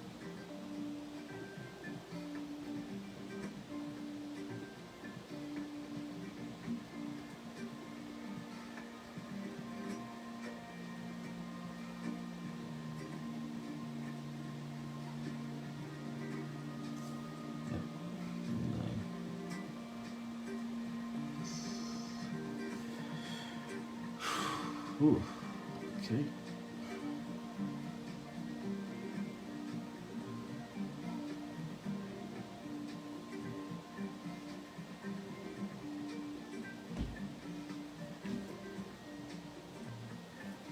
Okay, let's see. Let's see if we got some. I'll put this. Let's try some Staedtlar color pen right in here.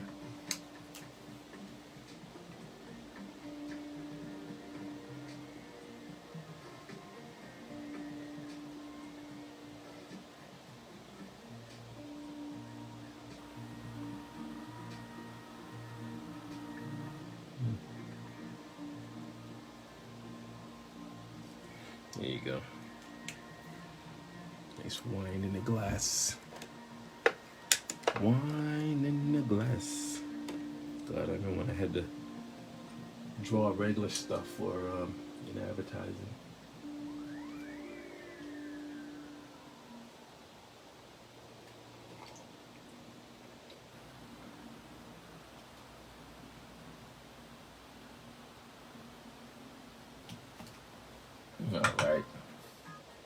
All right, let's see. Let me bring this up a little bit more. Okay,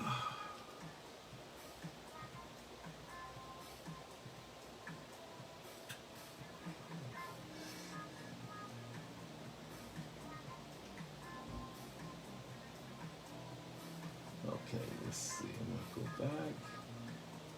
Just taking a little look and stuff just to see. All right.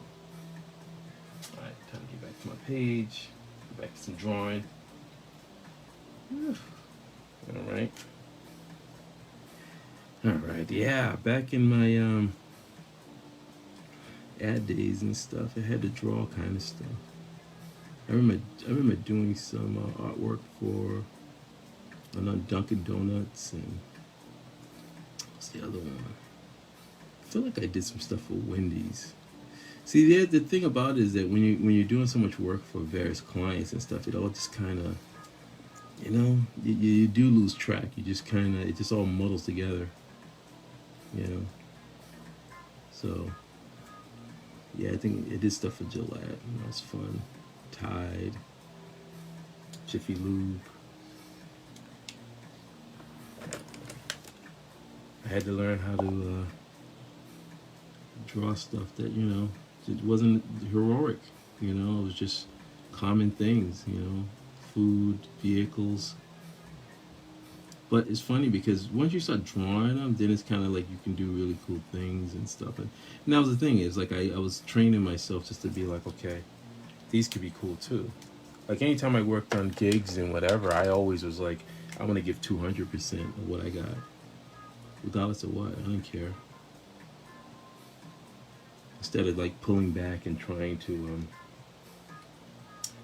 and thinking, oh yeah, I'm not gonna work really hard on this. I was like, no, I want to get good. I want to get to the point where, I'm gonna get rid of that.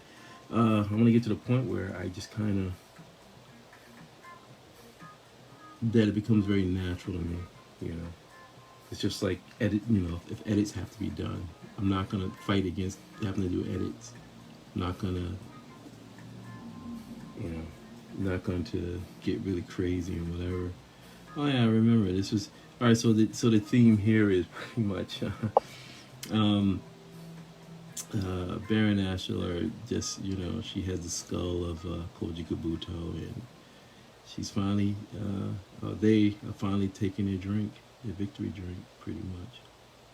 Usually when I work on card sets and stuff or cards, I try to think in my head a story. 'Cause that's the way I work. You know, it's like I try to think of a theme to make it more interesting to me. You know, and that's just again that mindset of storyboard sequential artwork. Like if I was just drawing an image, just to draw an image, it wouldn't be fun. That wouldn't be fun without a story, something to compel me to be like, okay, I want what's more. You know, that's why I'm not definitely not a headshot kind of artist.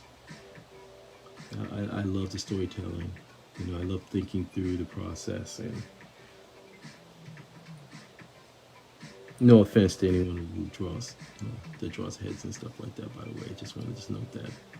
You know, I'm just saying for myself that that's what compels me and gets me really excited in drawing is just really thinking through the process of thinking through something and seeing how it may work, and you know, and then I can start with the concept and then build off of that. But you know, again, I've always felt that art, the greatest aspect of art is that it is a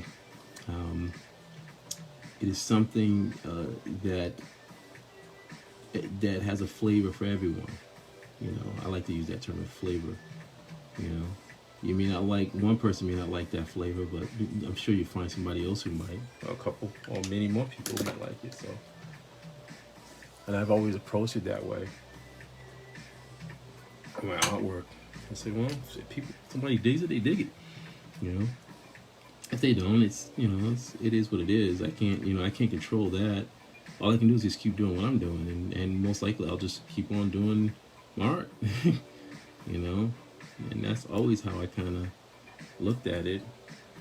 I never try to make it complicated with stuff, because really, if you don't have the control over it, then you know, yeah, just move on, man. All right, so this idea right here was pretty well, because I was sitting there going, oh man, it'd be kind of cool. And again, I think that what it was I thought of a coffee table. Now this would be a really cool idea, actually, a coffee table with the head of Zinga Z, but done like the what's those characters from Transformers? The what's their names? The three faces, the judges. Come on, somebody, help me out, help me out. The Quintessons. The Quintessons, yes. Just took me a moment. I did not look it up. It took me a moment. I just had to get my brain wrapped around it. But yeah, the Quintessons, they were freaking amazing, man. I remember seeing Transformers the movie in the theaters.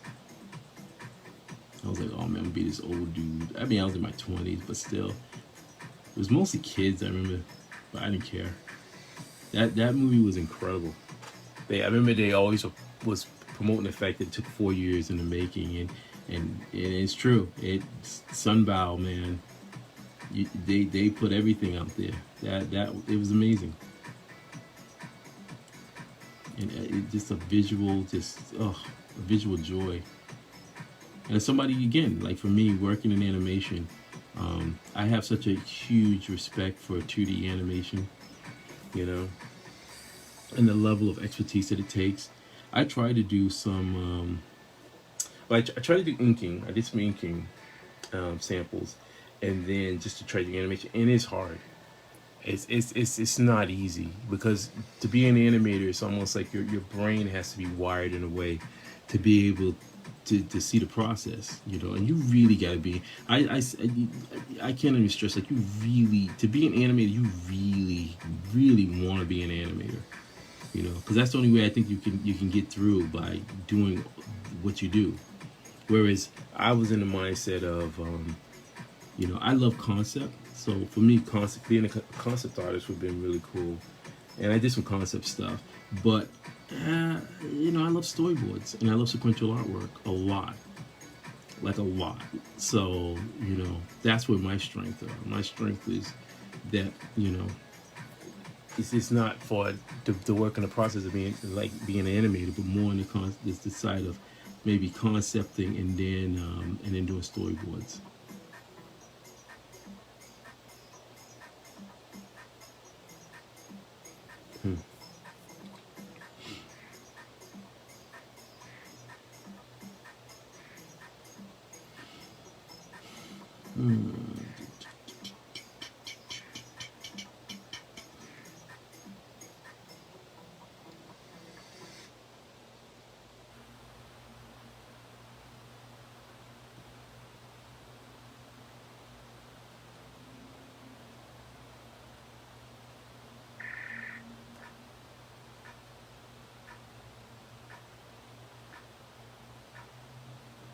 Oh, darn it.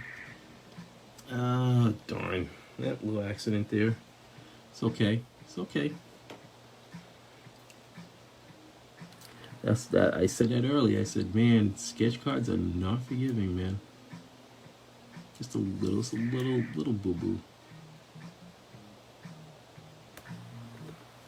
I mean, there's many times when I post my old cards and stuff, the memory lane stuff. It's really for me. It's more a cathartic kind of look back at my at where I come in artwork. I mean, I don't know if people really understand, but a lot of stuff I find cringeworthy. I look at some of this stuff and I go, ugh. But I still feel that it's important to put it out there because maybe there is somebody out there who is interested in pursuing a career being an artist, and it would be very disingenuous of me not to show them this stuff where I personally felt like I wasn't my highest. I felt it was a low point, not low. Let me not say it like that. It's not low point, but it's just that I didn't feel like I was as strong. I know a lot more stuff now than what I knew back then. Let me just say it like that. Because it's not like I'm bashing my own self, and I'm not into that. But it's just that I look at that artwork and I go, okay, well, this is what I would have done now. And so I think that that's important. I wish more artists, illustrators out there would do that. Showcase your old stuff. Let people see the journey instead of people seeing the stuff now or the last couple of years, and then it's like, oh yeah, this looks amazing, whatever. And so they're striving, when they see this, they're striving to be at that level where it's like, no, hold on a second. There's a journey that you have to undergo, and that journey is, that your artwork may not look the way it's gonna be looking. Say like you give it 5 or 10 years, maybe even 3 years. I'll be honest with you. I remember one of my teachers told me in art school, it was like, to be a great artist, they were like, it takes you're looking at 20 years. Yeah, I remember at the time. So I mean, it was like, I was in art school, 1991, I think 1993. So you're talking about in that time, hearing that, and my jaw was dropping. I was like, oh man, I didn't want to hear that because you're young and whatever, and you know everything, and so you go, man, that just seems like forever, but it's not.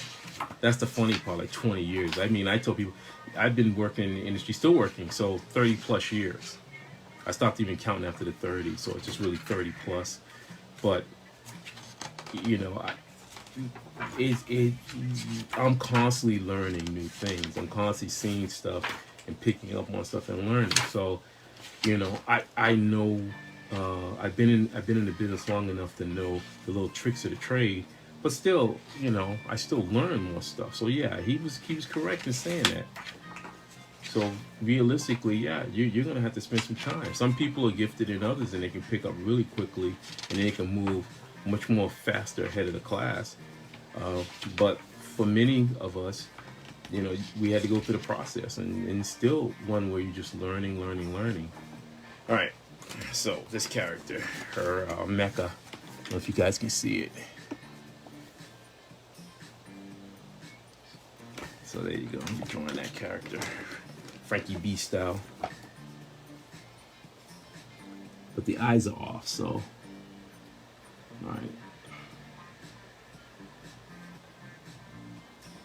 Oh man, let's see. I wish I could say that Mazinga Z Infinity was one of my top ones that I really like. I actually love the I actually have it, the anime, Mazinga Z anime. I forgot the other name of it, but it was much more longer and it had a much more detailed story, more so of it's pretty good actually. But I just feel like now it's like I feel like almost like what I'm seeing with Mazinga Z is similar to like what's going on with DC and their Batman franchise. That we've seen so many versions now of it that it's almost like it's just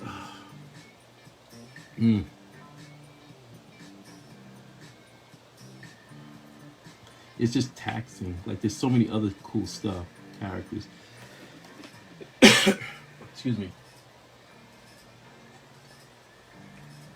To be honest with you, the character I would love to see would be which I doubt would ever happen unless suddenly if I became like a billionaire or whatever and then approached them, would be Vanguard Ace. Oh, oh my God, I love Vanguard Ace. I thought I still to this day feel that if Vanguard Ace ever made say like a live action, I think it would probably be the most like you could really do the realistic aspect of it, where you had. I love the concept of the pilots training to operate Vanguard Ace. I think that was always a big thing. Like you actually show people training and learning how to operate this giant super robot, and that was always so. That's what I liked the most. But also his transformation was pretty nice and simple. It wasn't really complex. You know, I just love that stuff about it. So he's always been a favorite of mine, even to this day. Shogun Warriors. Oh,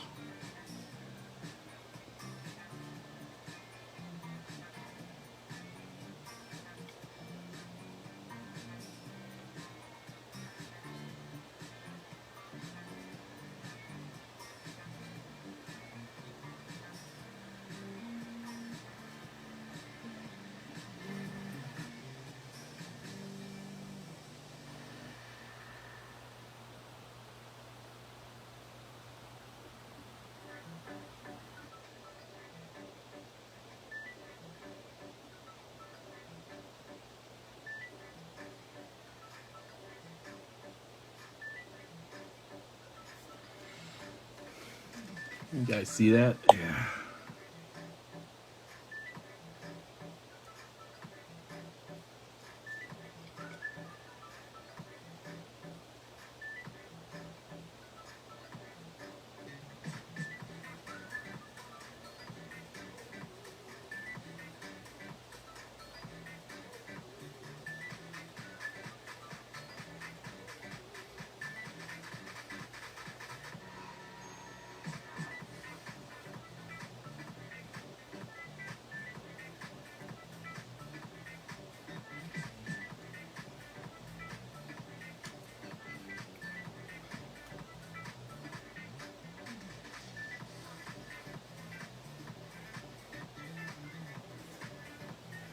Hmm.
You know what? I think I'm gonna almost take that face apart. Have some fun and show like some exposed parts. Yeah, there you go.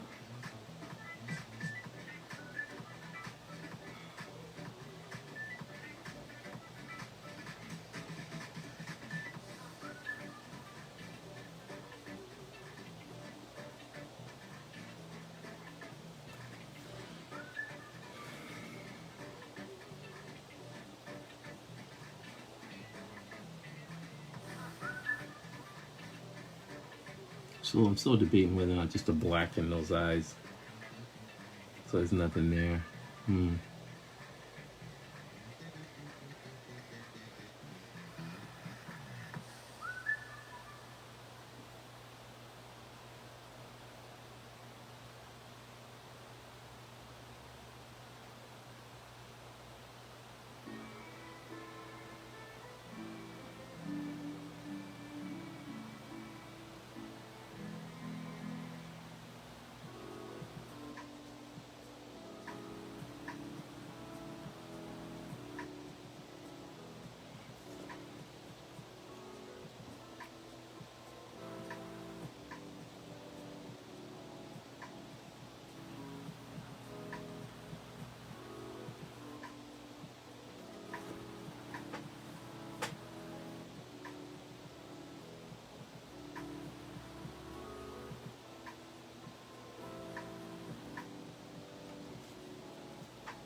All right. Oh man. Woo. Woo. Woo. All right. Let's see.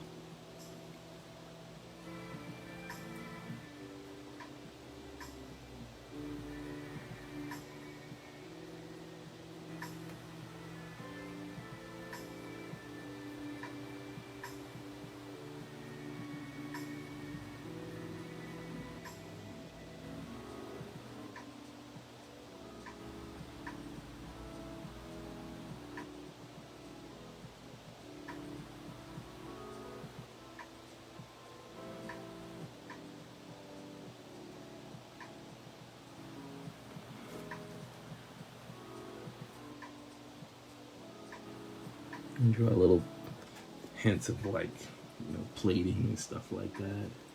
Just add that all in there. All right. Oh man, took a lot out of me. Let's see. I knew once I started drawing that other guy. Oh, it's like, oh boy, I'm in trouble now. Okay. Oh man. Well, I hope everyone's really enjoying this stuff. I think that, what time is it? Oh, closing in on 1. I think I've been over like maybe, I can't tell, like maybe almost 2 hours. I still got some more work with these guys, but you know what I'm gonna do? I'm gonna call it a day on this one.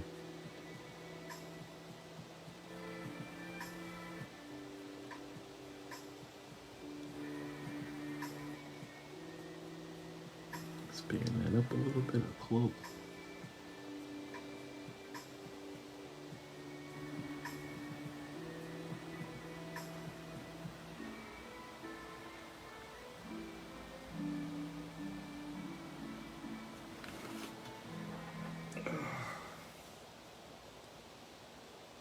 I think you know what? I'm gonna take the eyes out. Originally, that's what I had. I had the eyes out. I'm gonna get rid of the eyes and just have it like it's dark. I kind of like that better. That's what happens.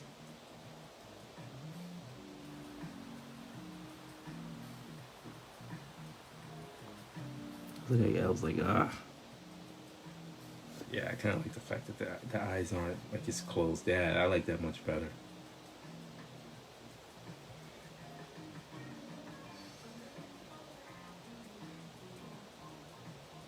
Here the little spots and stuff. As they're working on it tirelessly, draw a little bit of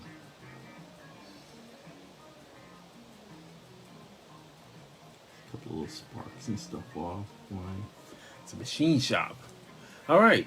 Well, let's see what we got. I think I'm gonna wrap it up for today. So let's do a little recap of stuff. See what I got for you. All right. So I did this one already. This was back in 2020, and so what I'm doing is technically unfinished business. As I said in the opening, this is just unfinished business. I'm gonna try to color these up, and then it's these beautiful cards and stuff that I had. I love these. It was animation, tribute sketches, and then I had this one. I think a lot of people saw this one. The true Jaguar pieces, which are really fun. So I can't wait to color those up. Put that aside, and then I had this one, Dr. Hell. I always want to draw a picture of Dr. Hell. I think I tried to draw him years ago, but I kind of like this one. This is pretty cool. Him holding the earth, classic like Dr. Doom kind of way. And then I was working on this one over here, Baron Ashura. And so right there, got that. And then let's see. Oh, I got Koji Kabuto right here. He's punching one of those guys. So he's wrapping up. And then I still have this piece right here, which is one of the other mechs. The sort of Mazinga like mechs that they had in the movie. So I got that. So still got that as inking. And I definitely will film that inking. And then here I got some extra little stuff for you guys to check out. I put this up in the Ultraman page, but anyway, these are some cards that I'm gonna be letting loose. These are the APs in 2020, so people can see. And this was a transformation scene right here, full color. Okay, next one is Dudungo, Mummy Man. So I don't know if anyone can see the detail, but technically, you know, from what I read, Mummy Man dies and then Dudungo comes out of his body. So you got this, you got a card with 3 characters on it, a lot of energy in there. Okay, it's all official Ultraman set. And then this one right here is an Ultraman versus Skydon. And in this one, you saw they got one of the Ultra ships blasting them in the back. And shoot some fire out and stuff. And then Ultraman saying, all right, I got something for you. So those cards are up for sale if anyone's interested. Just private message me, let me know. Serious inquiries only, please. And then here's a little preview.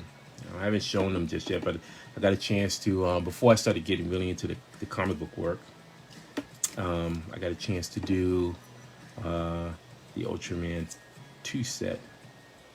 And so, Ultra 7. So, this was one of the AP cards right here. I love this character. It's almost like when I saw him, it's like, oh, he's like the Damajan Kodagon. So you remind me of the Daimajan. And so, yeah, so I did this pretty wild scene right here while he's leaping. So there you go. That's my little surprise one. And I think that's a wrap. So anyway, I just want to thank everybody for coming by, checking this out. This is my first let's see, first video of the year. It's been a while. I've been working on this baby right here. This is the important thing, because this series got picked up by Second Sight Publishing, and then we'll be dropping. We're looking at this summer, but I've wrapped up my artwork on issue 3, and I just submitted in my thumbnails for issue 4, and I'll probably start on that in March, because February is going to be a month where I think I'm going to be opening up some commissions and just catching up on stuff, you know, trying to get through some gigs that I wasn't able to take care of and stuff in December and also January. So anyway, I just want to thank everyone for coming on by and hanging out. And hey, as always, I'll catch you the next time, and you know, keep that art flowing, right? Take care.